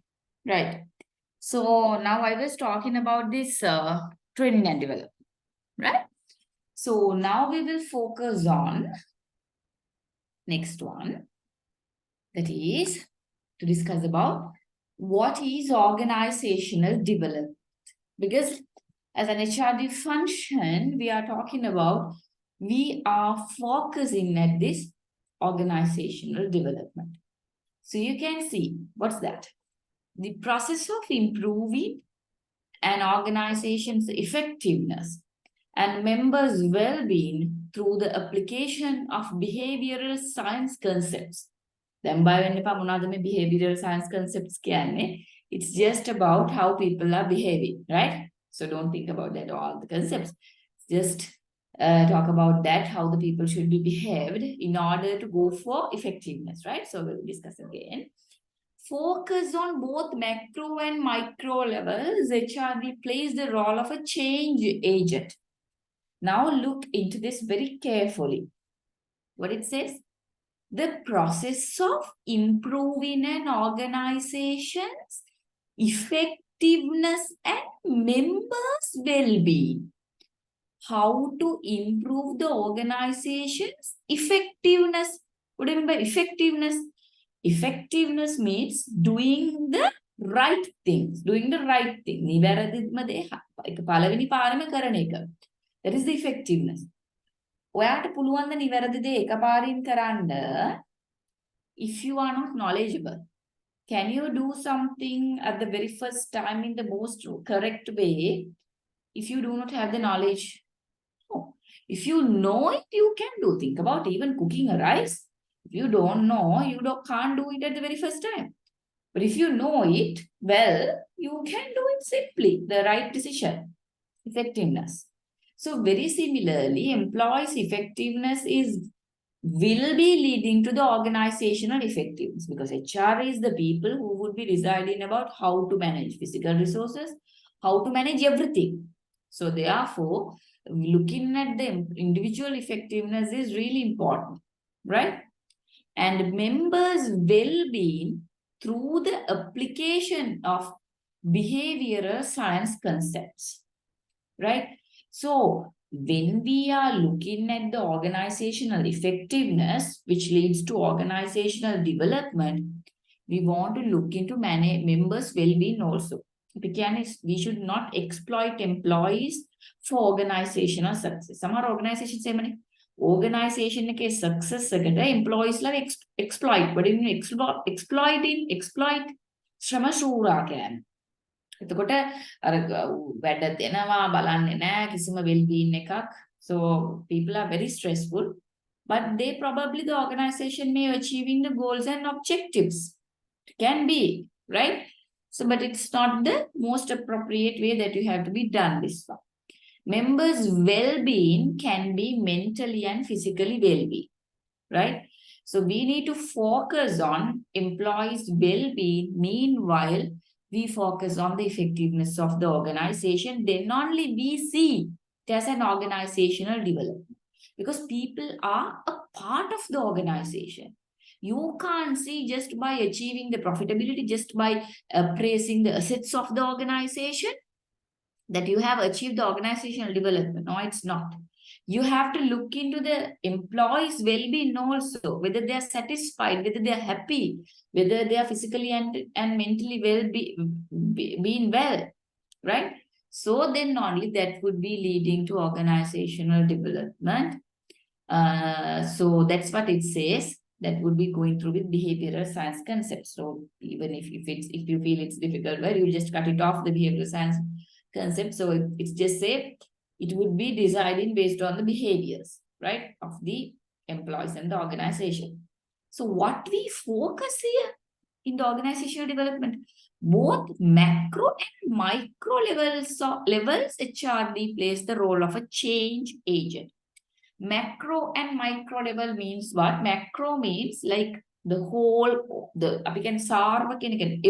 all concepts, right? About like external factors, internal factors, everything we are considering. But micro level in the sense, only employees aspects, right? Only the organizational aspects. But here we would be focusing on all levels.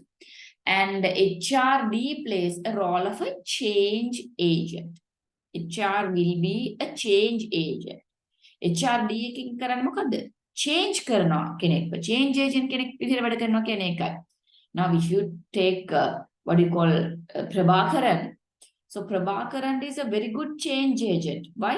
He could change the people to get cyanide by themselves. Cyanide තමන්ම කාලා මැරෙන්න තරමට යාට change කරන්න mentality එක හදන්න පුළුවන් වුණා. එයාගේ යටතේ වැඩ කරපු අයට. එතකොට it's a very good change agent. So likewise, HRD plays a role of a change agent in an organization means, not being a Prabhakaran, it's like HRD, training and development, looking at employee skills as the attitudes and improving their performance will change the employees to achieve the organizational success. So that's what it says. Okay.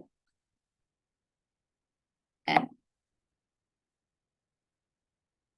okay, we'll see what this video is. For the next one,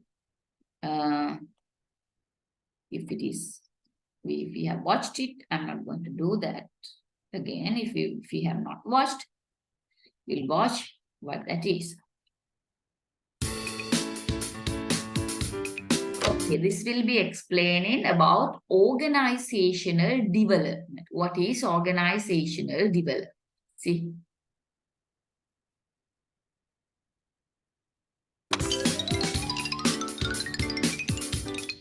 Don't you often wish that all problems in life can be solved by the simple push of a button? If only life was that simple. You see, behind every button, there is often a team hard at work putting things together. A team made up of people with various ideas, talents and skills working together for a common cause. We call such a team of people an organization. How does an organization ensure that its wide variety of employees work together in the most effective manner and achieve the best possible results for its stakeholders? Unlike a machine, you cannot just simply remove and replace a non-working component in an organization. An organization is made up of people and hence has to deal with its complex interpersonal relationships. How well an organization performs is dependent on how its individual members can function collectively and effectively as one. This is where the practice of organization development, or OD, can help make organizations more effective, and hence the role of the OD practitioner in an organization. The role of the OD practitioner can be seen as fulfilling two main functions, as the organizational coach and as the organizational counselor. Like a coach on the sports field, the OD practitioner helps the organization achieve its set goal. He or she plans and implements the necessary actions and changes to align the organization's capabilities with its strategic ambition. As an organizational counselor, the OD practitioner addresses any dysfunction that surfaces within the organization and puts the organization back on its track and onto a higher level of performance. To do this, the OD practitioner adopts the action research approach, improving the organization's effectiveness. This approach also emphasizes getting the organizational leader's support for each step and especially at the start. The OD practitioner also actively involves different people in the organization when implementing change. This will help more people embrace the change, making it successful. OD practitioners are instrumental in their organization's journey towards effectiveness, building it to face the challenges and demands of its operating environment. Problems might not simply be solved with one push of the button, but the OD practitioner's role is one that organizations simply cannot do without.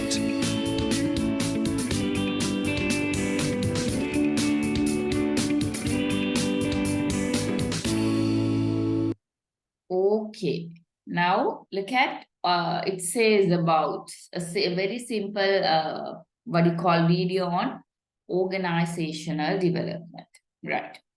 So we'll move on. What is career development right now? Okay. So what is career development? So when we are talking about the career development, which is function of HRD again, it's really important. Again, I'm focusing about this, how much the organization should be considered about improving the employees on their career. The career, everyone would be doing a career because they want to have a job, because they want to be successful in their lives, because they want money. So if they do not perceive that this job is giving me more promotions, more updates, more upgrades, so people would not love to stay in the organization. Do you like to stay in an organization where you are not going to be developed? You don't like it. So therefore, career development of employees, it's really, really important. But sometimes employers do not very much consider about this one, because some employers, they always focus about the organizational profitability, how to improve, how to maximize the profit. They never think about the employees. They never think about how the employees' career development will be bringing more success for the organization. More skills, more skillful employees, more motivated employees, which sort of benefits would be bringing up. But if you take Toyota company is a company, they always focus on how to improve the career development. Simply, the focus on career development is highly practicing these Japanese companies, because they know once you have developed employees, they will bring you more success. Even if you take Toyota company, it is said most of the designs are come across not only from designers, but also from the lower level employees as well. Because they love the organization, because they see once we do some new things, we will be able to achieve our success. So that's there. So career development, normally, if you talk about this one, you can see it is an ongoing process by which individuals progress through series of changes until they achieve their personal level of maximum achievement. So they want to see that I am improving continuously. If stagnate, you are really dissatisfied. There are some jobs even when I'm going to training programs, I have heard a lot of jobs, especially into government jobs, right? Not private organizations, of course, I have not heard. The government jobs, they stagnate in the same place. Api avurudu 20ක ඉඳන් මේ rank එකේම ඉන්නවා. අපි අවුරුදු 15ක ඉඳන් මේ rank එකේම ඉන්නවා. හරි අමාරුවෙන් තමයි උඩට ප්‍රොමෝෂන්ස් යන්නේ. So those are grievances of employees. So when you see that, what would happen when you do not see a progress of your career? Your motivation will be collapsing. It'll not be there. So therefore, the employee should be supported to achieve their maximum level, maximum achievement, right? So that is why it is important to do under career development, career planning. For each individual, you should be able to come up with a proper career planning, which is normally done by HRM department. So that's what we call HRD is under HRM. So we can make a career plan on how to be successful, how to achieve things, and career management. So career management is something that we really want to focus on. As I told you, to manage the career, it does not mean that you should have a career. Definitely, we are talking about the career. To manage the career, you should know what are the aspects of the career. මේ career එකේ යාගේ develop කරන්න ඕනේ මොන side එකද? Leadership ද? එහෙම නැත්නම් technical skills ද? එහෙම නැත්නම් something else? So likewise, we need to be focused on which area needs to be focused on for planning and to bring it more upgraded. So career development is also really, really important. So now we will see supervisor's role in human resource development. what is the supervisor's role. Supervisor is someone who is like, normally we take the supervisors as the frontline managers. Below level එකේ ඉන්නවට වඩා උඩින් ඉන්නවා. දැන් garment manufacturing එකක ගත්තත් එහෙමයි. Cleaning service එකක ගත්තත් supervisor is the one who is just giving advices, giving coaching, counseling, everything probably they may be doing for their subordinates. So the supervisor's role in human resource development, what they have to do, right? Implements HRD programs and procedures. What do you have to do? Implements HRD programs and procedures. What are the HRD programs and procedures that the supervisor needs to be focused on? On the job training. They have to focus on the job training, because supervisors are the people who can see how the other employees are working. They are the people who perceive how these people are working, how they achieve their lives, how they achieve their targets, how they achieve things, and where they go wrong, what they cannot understand, what they can understand. So likewise. So they are the ones who are dealing with the very lower level employees, specifically the ones who are in the field. Mahanam production, production sector ke tamai supervisors la pradakina labenne. So likewise, right? So their job, their role is, while they are on the job, they need to advocate, coach, mentor, and counsel. Now we discussed about the meanings of all these words.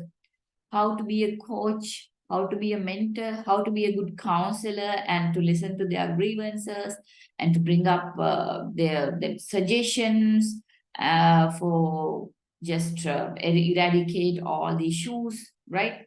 සමහරුන්ට ලොකු ඉෂුවක් තියෙනවා මගේ ප්‍රශ්න කතා කරන්න කෙනෙක් නැහැ, so companies වල issues කතා කරන්න කෙනෙක් නැහැ, so likewise in that. And career and employee development. So you need as if you are a supervisor, you have a role to career and employee development, because you are a frontline participant in the human resource management as a supervisor, and your leadership skills would decide whether to retain the employees. අපි supervisor කැමති නැත්නම් අපි මේ company අයින් වෙන්න උනත් පුළුවන්. අයින් වෙලා වෙන කෙනෙක්ට යන්න උනත් පුළුවන්. So likewise, the career and employee development is basically and highly depend on the ones who are dealing directly with these employees. They are the supervisors. So therefore, you need to focus on how to deal with them. And now we would be looking at performance management in context overview. So simply, this is just, do not worry about this one, right? So the definitions. So simply, we've been discussed about all the definitions, but every definition that I would be providing as performance management and performance evaluation. So it's very important because all are parts of these. එක definition එකක කියන එක තව එකක නැහැ, right? So that is why I normally take different definitions for different parts. But when it comes to your exams, I will be more focused on which parts you have to be focused on in your exams also. So once you know what are the areas that would be covering under all these things, performance management definitions and all, it would be very giving you a wider scope on what is this. So that's why I would be taking several. So you can see that performance management is a kind of a continuous process of identifying performance of individuals and teams. So we discussed this one. In performance management, the first thing is we need to identify their performance, individuals and teams, and we need to measure them. How we measure? Through ratings. Could you remember how we did that ratings? We give marks for the ones who achieve, ones who are not achieving. So likewise, we would be measuring their performance. And we having a clear understanding on whether they achieve this one or not. Identifying and measuring the performance and developing the performance, not only identifying and measuring the performance, but of course, performance management is focused on. Now, the evaluation will stop from identifying and measuring the performance. That's the evaluation job. But the performance management will be more focused on developing the performance and aligning the performance to the strategic goals, right? Evaluation performance evaluation is the base for performance management. Because once it is stopped by identifying and measuring, evaluate performance management would more focus on how to develop the performance of the individuals and teams, right? So, and aligning. So the developing part, of course, once they get to know their ranks, their ratings. So the developing part would be maybe giving coaching, counseling, and mentoring, or maybe going to training programs, development programs, and so on. Okay. So developing performance of individuals and teams and aligning performance with the strategic goals of the organization. So then you need to align the performance with the strategic goals of the organization, which is really important, that whatever we do in an organization, ultimately organizational strategic goals needs to be achieved. If you could remember, I'll show you that video once again for the first initial part. When it comes to this performance evaluation, the manager starts with, okay, we'll see whether you have achieved the strategic goals of the organization, right? So, and she explains the importance of achieving the strategic goals. So that part I'll show you right now. Australia is well known for beautiful beaches, safety and security, high standards of free. Concentrate on that area, how she explains that the strategic goals. This is Karen. Okay, send her in. Thanks.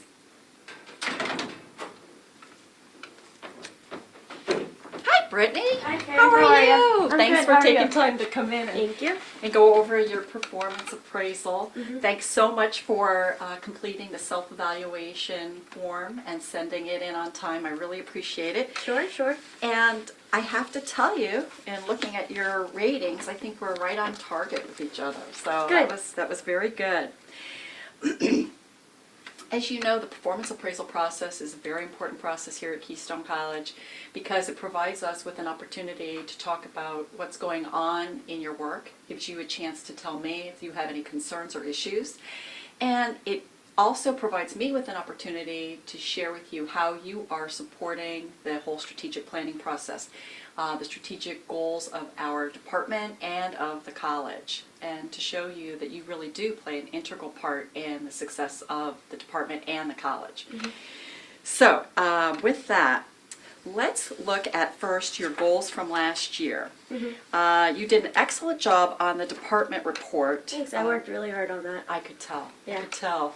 The column headings clearly describe the material, and the calculations in the report were all correct and in an easy-to-read format. Excellent job. And you submitted it early, so that was a bonus too. So that was awesome. As you know, this particular goal supports the strategic plan in regard to monitoring retention, which is critical to the success of Keystone, right? We have to keep the students that come here, so you know how important that is. So moving on, let's look at the different categories here that you also rated in your self-evaluation form as well. For customer service here, I rated you as meets expectations. I have noticed that sometimes when you come to the window, when you're greeting students, that you seem rushed. Really? Yes. I didn't even realize that was happening. You know, the problem that the student has, I want to figure out what it is, get it solved, and move forward. I didn't even realize I was rushing them. Okay. Well, and when we greet students, if we're not smiling and have a happy tone in our voice, Right. sometimes they could perceive that as that they're not important. That makes sense. Yes, and Mhm. as you know, they are the most important thing here at the college. You know, without them, we wouldn't have our jobs. And I know sometimes we get so wrapped up in a report or our own work, and the phone rings or someone comes in. Sometimes we can view that as a distraction. But we have to remember that, you know, our job, a big part of our job is customer service, Right, and that we right. always want our customer, whether it be somebody else on the campus, inside, outside, or a student, to really feel valued here. So good. Right, right, So I'm right. so glad that you'll work on that. Absolutely. Okay, right. So that is the level that I wanted to show you. So it's very clearly in this performance evaluation, you could see she explains that about the strategic goals, how to align the performance with the strategic goals. So specifically, she's focusing on, so like customers, our students, how we need to focus on our students because they are the most integral part of the organization. So therefore we need to treat them well. So it's about a private university there. So likewise, she explains very specifically how to align with aligning the performance with the strategic goals. So that is explained in the performance evaluation interview, right? So likewise, you can see performance manage, though it is not done the performance evaluation, right? Performance evaluation is doing identifying the performance and measuring the performance.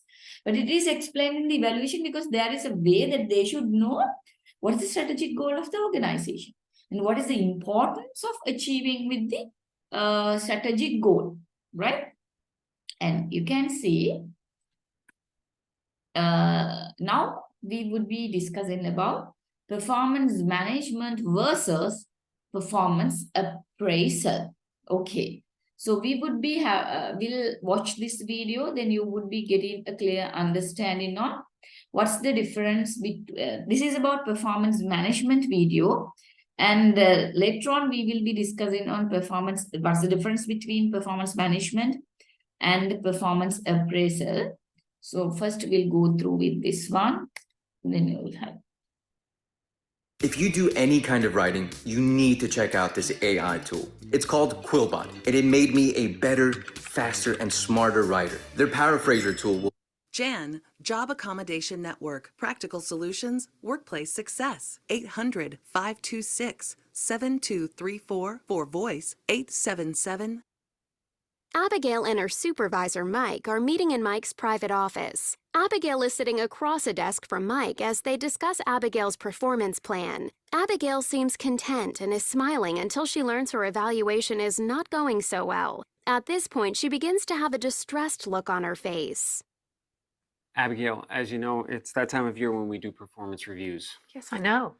Well, so now you can see this video. Actually, I have shown you, if I'm correct. But let me show you the initial part of this one, so you would be having an understanding where I want to bring. well, let me get right to the point. Your attendance is, quite frankly, just not acceptable. You've been late over a dozen times, you've maxed out all of your PTO, and your coworkers say you're often difficult to communicate with. I've had good reason for being out of the office, and I provided HR with a note from my therapist for the days that I was out. That may be, but on my team, everyone has to pull their own weight. If I allow you to be late, it's not fair to the others. Now, as you know, we have performance objectives that we need to meet in the claim services department. Now, everybody has to do their part. Well, if you just give me a chance and let me work from home, I promise I can do better. I struggle with distractions in the office, but at home I can concentrate and take breaks when I need to. Plus, I can work when I feel my best. This is a team-based environment, Abigail. If I let you work from home, then I have to let everybody else. My therapist said I need to reduce my stress level and manage things differently. Nora, my last supervisor, she was really good about helping me out with this. And, you know, she knew that sometimes I had to come in late because of the side effects of my medication. Well, that was Nora. On my team, there's no special treatment. Everybody has to meet the same standards. I run a tight ship. Are you going to fire me? I'm putting you on a performance improvement plan. Here's a copy of the written warning. I need you to sign a copy and acknowledge what we've talked about here and that you understand our attendance policies. If you cannot meet these standards, you will be terminated.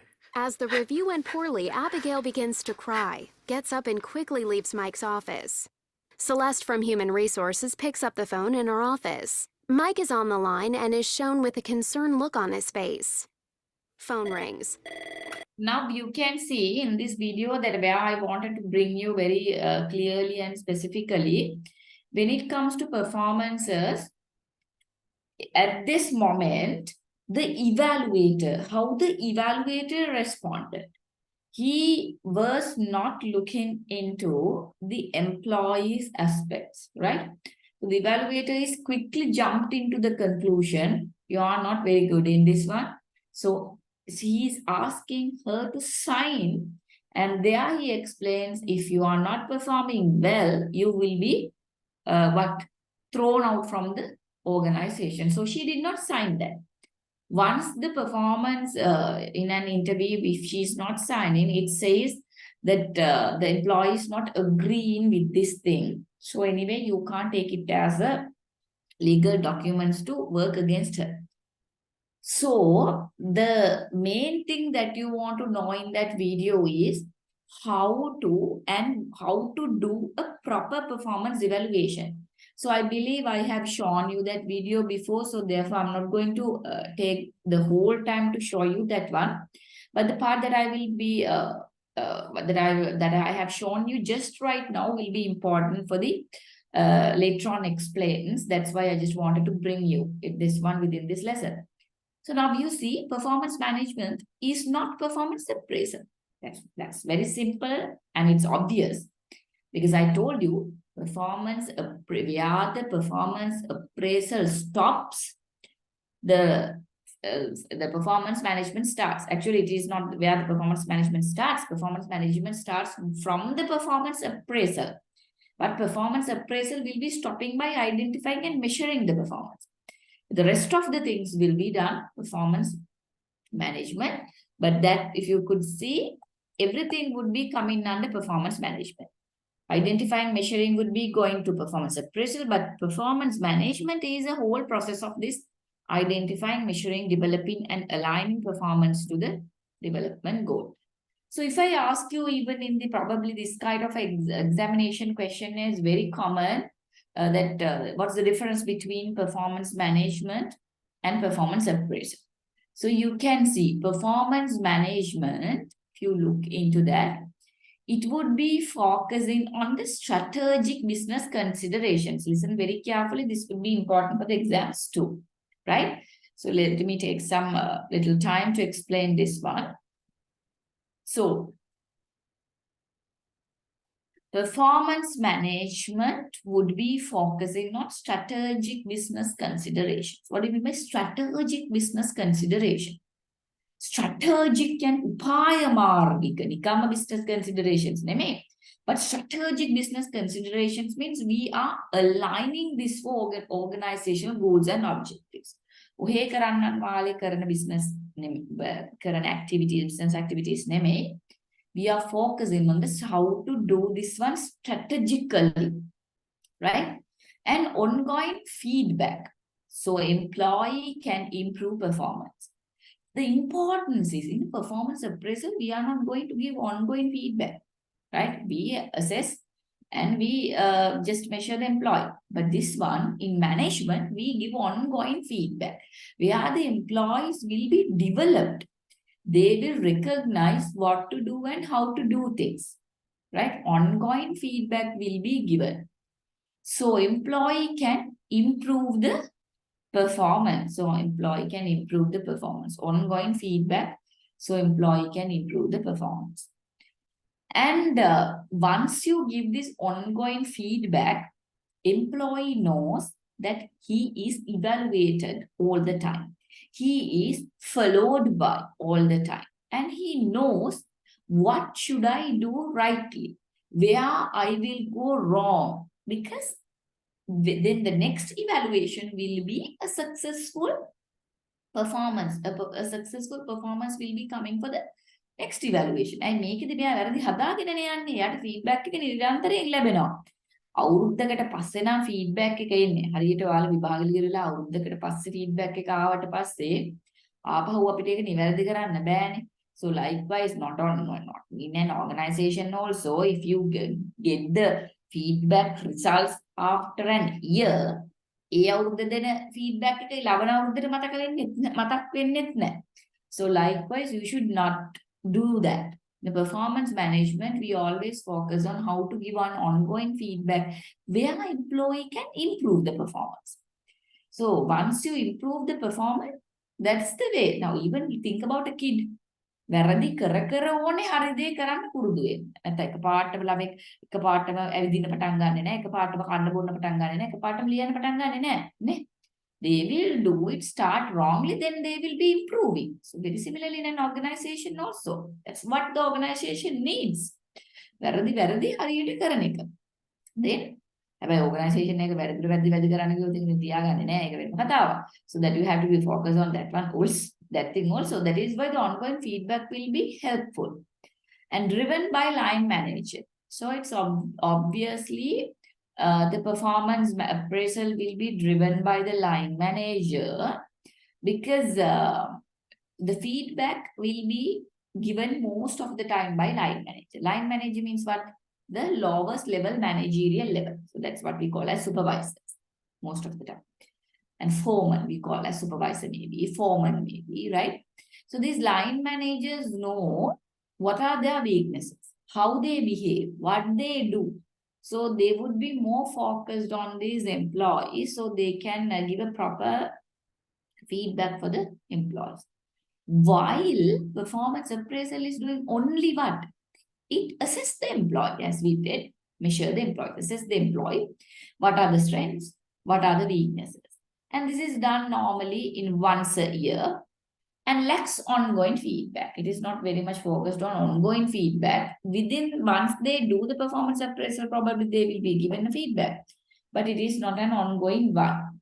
And driven by HR, because HR needs to get this performance appraisal. Even if you could see the video, what I was talking about this performance appraisal, I'll show you that bad performance evaluation one. Then you will understand she is doing it only for the purpose of what? Only for the purpose, for the sake of doing a performance appraisal to give the results to HR. So you watch this one, probably. With photo vibrance, you can transform any photo into a mesmerizing moving image in just a few clicks. Poor performance. How to do a bad performance interview, just to fill the document. Hey, Brittany, would you come in here, please? It's time to do your annual performance appraisal. Right now? Yes. I have a couple minutes, and I'm hoping you have a couple minutes so we can just get this out of the way. You know, it's this annual performance appraisal thing that HR makes us do every year. You know, all this paperwork. I don't know, just an exercise for them, so they have something to do, so they can justify being here. Oh, okay. So that's great. Anyway, so I filled out the form. This is the form they send. I know, you know, some supervisors give it to their employees and ask them to fill it out in advance so they have a self-evaluation, but we don't need to do that. So look, these were your goals from last year, and I rated that you completed them satisfactorily, because you know you do a good job here. You do a really good job around here, except for that report that you turned in 2 weeks ago. What a mess that was. But anyway, oh, excuse me. Hello? Yes. Yeah. Where are you gonna get it from? Oh, okay. That's a great deli. Okay. Yeah. How about tuna on rye? Yeah. Yeah. Mayo, lettuce. Yeah. Okay. All right. I'll see you then. Thanks. Bye. Sounds like a really yummy lunch. Yeah. We gotta have lunch every day. We have to eat, you know. That's true. So, where was I here? Oh yeah, that report. Yeah. But you know, I know you'll fix it up. You always come around and do a good job. And you need to get to work on time. You know, I noticed that I've been trying, you know, the traffic and, you know, stuff going on. I know it's a challenge. I know it's a challenge, but I know, you know, I'm telling you, and I know you'll work on it. So let's get back to the form. So these are the different categories, and basically what I did was I rated you as, there are 5 categories, 1 through 5. I rated you as a 3. I think you meet expectations and everything. You know, you're a good employee. Plus, if I rate you too low or too high, I have to make all kinds of comments in the comments section, and I really don't want to spend all the time doing all that. You had me as a 3 here in customer service. I did really well. I've never had a complaint. I always fixed, you know, the issue that's going on. All right. Look. I'll change that one. Okay. Okay. All right. Should I make it a 4 or a 5? What do you want? 5? I think I do really well. 5? I There do. it is. 5. Yep. No problem. All right. Alright. Yep. And everything else, I think you're really good. And then goals. Goals for next year. I'll tell you what. Why don't you, let's sign the form, and then I'll ask you to go ahead and come up with goals for next year. You decide what you want to do for next year, and then you need to link them to the strategic plan. So here's a copy of the strategic plan. So you take that and you come up with 3 goals for next year. Wonderful. Okay? Sounds Okay. like a great But first, idea. I just need you to sign there for me. Okay. All right? That just acknowledges that, you know, you and I met so I can get this form off to HR and they can do their thing. Okay, oh, there you go. All right, and how about if you get that back to me in like 2 days so I get this to HR on time, okay? All right, thanks for coming in, Britt. You do a great job. Thanks. Have a great day. Bye. Yep. So, she's nowhere. Customer service at 5. No way. Changing that back to a 3. There we go. Yeah. She signed it, and I'll sign it right here. And then, hey, Becky! You need to get this form to HR. All right, Gary.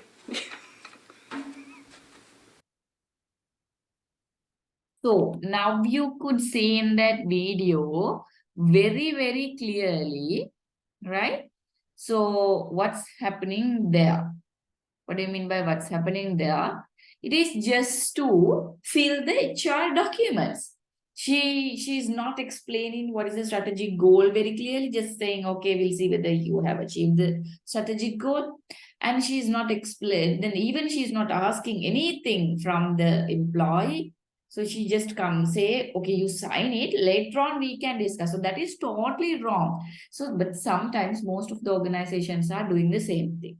They do not want to bring this one or drag this one for a longer period of time. So what they would be doing, they would be just focusing on how to go through with this, just fulfilling the form set in order to give for the HR.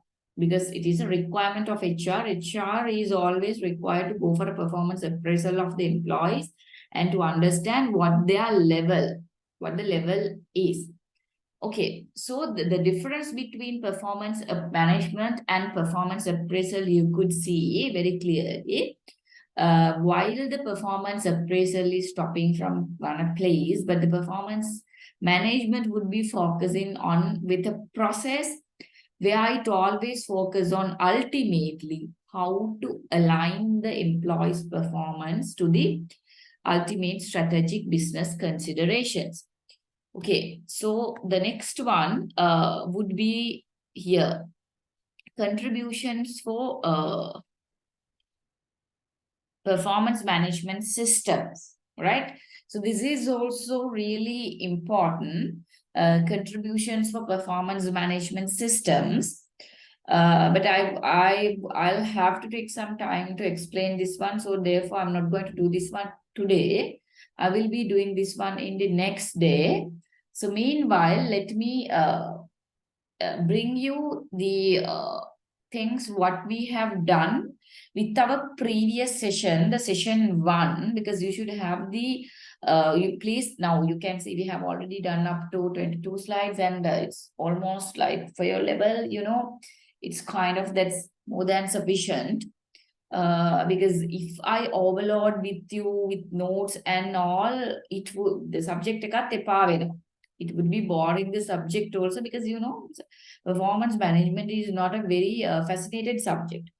But if I talk about how I have developed all the lesson contents, I have minimized all the difficult parts. I have actually removed all the difficult, lengthy, extended parts. And I have taken the basics for your levels to teach, to cover the syllabus. And even when it comes to notes also, I do not want to give you a lot of notes. So just to keep you fascinated with the subject, නැත්තම් අර අපි ඕනම subject එකක් මේක විතරක් නෙමෙයි කිසිම subject එකක් ඉතින් ඉන්ටරෙස්ට් කියලා කියන සබ්ජෙක්ට් එකක් නැහැ. The only interesting subject is that I am very happy to do is the marketing subject, because marketing subject is kind of a subject that we are going up with a lot of advertisements, a lot of practical things. අනිත් හැම subject එකෙම ගොඩක් theoretical යන subjects තියෙන. ඉතින් මේකත් එහෙම එකක් තමයි මම මේ කෙටි කරලා ඔයාලට පුළුවන් තරම් videos වලින් explain කළා. මොකද because this is a kind of a practical subject. Practical subject, it goes with a lot of theories also. එතකොට practical side එක පුළුවන් තරම් videos වලින් පෙන්නලා, because even then if you are not a working one, and even you work, if you have never undergone with a performance appraisal interview, you may be surprising with what the hell is this. මොකද්ද මේ performance management evaluation කියන්නේ? මොකද්ද management කියන්නේ? evaluation එකකදී මොනවද වෙන්නේ?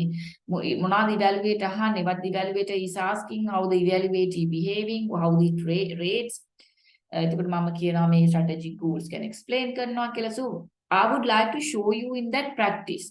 So that's why I'm taking a lot of videos also for you to explain it. Then it would be more easy for you to understand and all. And to be more, to pay your focus on this one. And always you can see I'm reminding you what we have done time to time, because that would be important for exams too. And because I know that a lot of the students are you are working and you have very limited time. So as a support for that, I just reduce a lot of notes for to taking it to the basics. And I just want you to have a good grade, at least to have a pass for the subject, not making the subject very difficult. So that's my expectation, that I want you to get a pass for the subject, and even if you that you have to get a good grade for the subject. So I will be supporting you as much as I can, even when it comes to the examination, at the end sessions. I will be more focused on what are the things that I would be focusing with your examinations and all. And next week, as I told you, I will be discussing with your assignment, right? So make sure that you participate with the the next session. So you would be able to listen to what we have, but I would be focusing on, right? The first if I go to the first one, what we have done last week, and all this through, basically I want you to reminder when you come in next day, these highlighted areas, what I have discussed with you, these highlighted areas, what's performance management is. Because next day we are going to discuss, you can see this contributions for performance management system. So it would be easy if you can remember the things what we have done in last week. So that's about the highlighted things. The highlighted things are about what we are focusing under performance management. So in performance management, we would be focusing on organizational, team and individual effectiveness. And we would be focusing on employee development. So that when we are talking about the employee development, we want to improve the core capabilities of the organization. Because core capabilities means the how the organization can be unique. Make core capabilities make capabilities will in organization unique from these core capabilities. If you have very clever, now if you take, why we are going to some hospital specifically, Asirime unknown, Navalokame unknown, because they do have some core competence. If you take Asiri Hospital, we know they do laboratory tests very good, right? Because now you can see, now they have that core capability. දැන් ඒකේ තියෙන machine වලටවත් building එකටවත් ඕක කරන්න පුළුවන්ද? No. The work, not only the people and the machines and all the equipment and the tests that they are doing. So it's like that. So it is their core capability. Because of that, employees would prefer to go for that. So likewise, you should be able to remember the performance management would be more focused on individual, team, organizational development and employee development, right? And as well as it is focused on satisfying the needs of all the stakeholders. So that is very important. That's why even in the interview, if you could see, she specifically mentions our customers, we need to, our prime major stakeholders are our customers. So we have to treat them well. So if you do not treat your stakeholders well, you would not be able to achieve the organizational strategic goals. So likewise, that is communicated. So therefore, communication and involvement from the employees are really important. In performance management, as I told you, we are communicating for the employees what we are really trying to achieve, what are our strategic goals. So even in that interview, you could see she explains, let's see whether you have achieved the strategic goals of the organization. And let's see what are, at the end, she says, let's see what are our future strategic goals and objectives. Not in this poor one, poor performance video best performance video because last week I have done a lot. I think I shown you the whole thing and involved. So we need to get the all employee involvement in order to get the things done. So that is also really important. So all these things, you please make sure that you remember and come. So then it would be easy for me to conduct this contribution of performance management system lesson. And because from onward that we would be able to do that, right? So then thank you very much and have a good night. I wish that you would be, as I will be explaining about the assignment next day. So please make sure that you attend for the session as well. So thank you very much.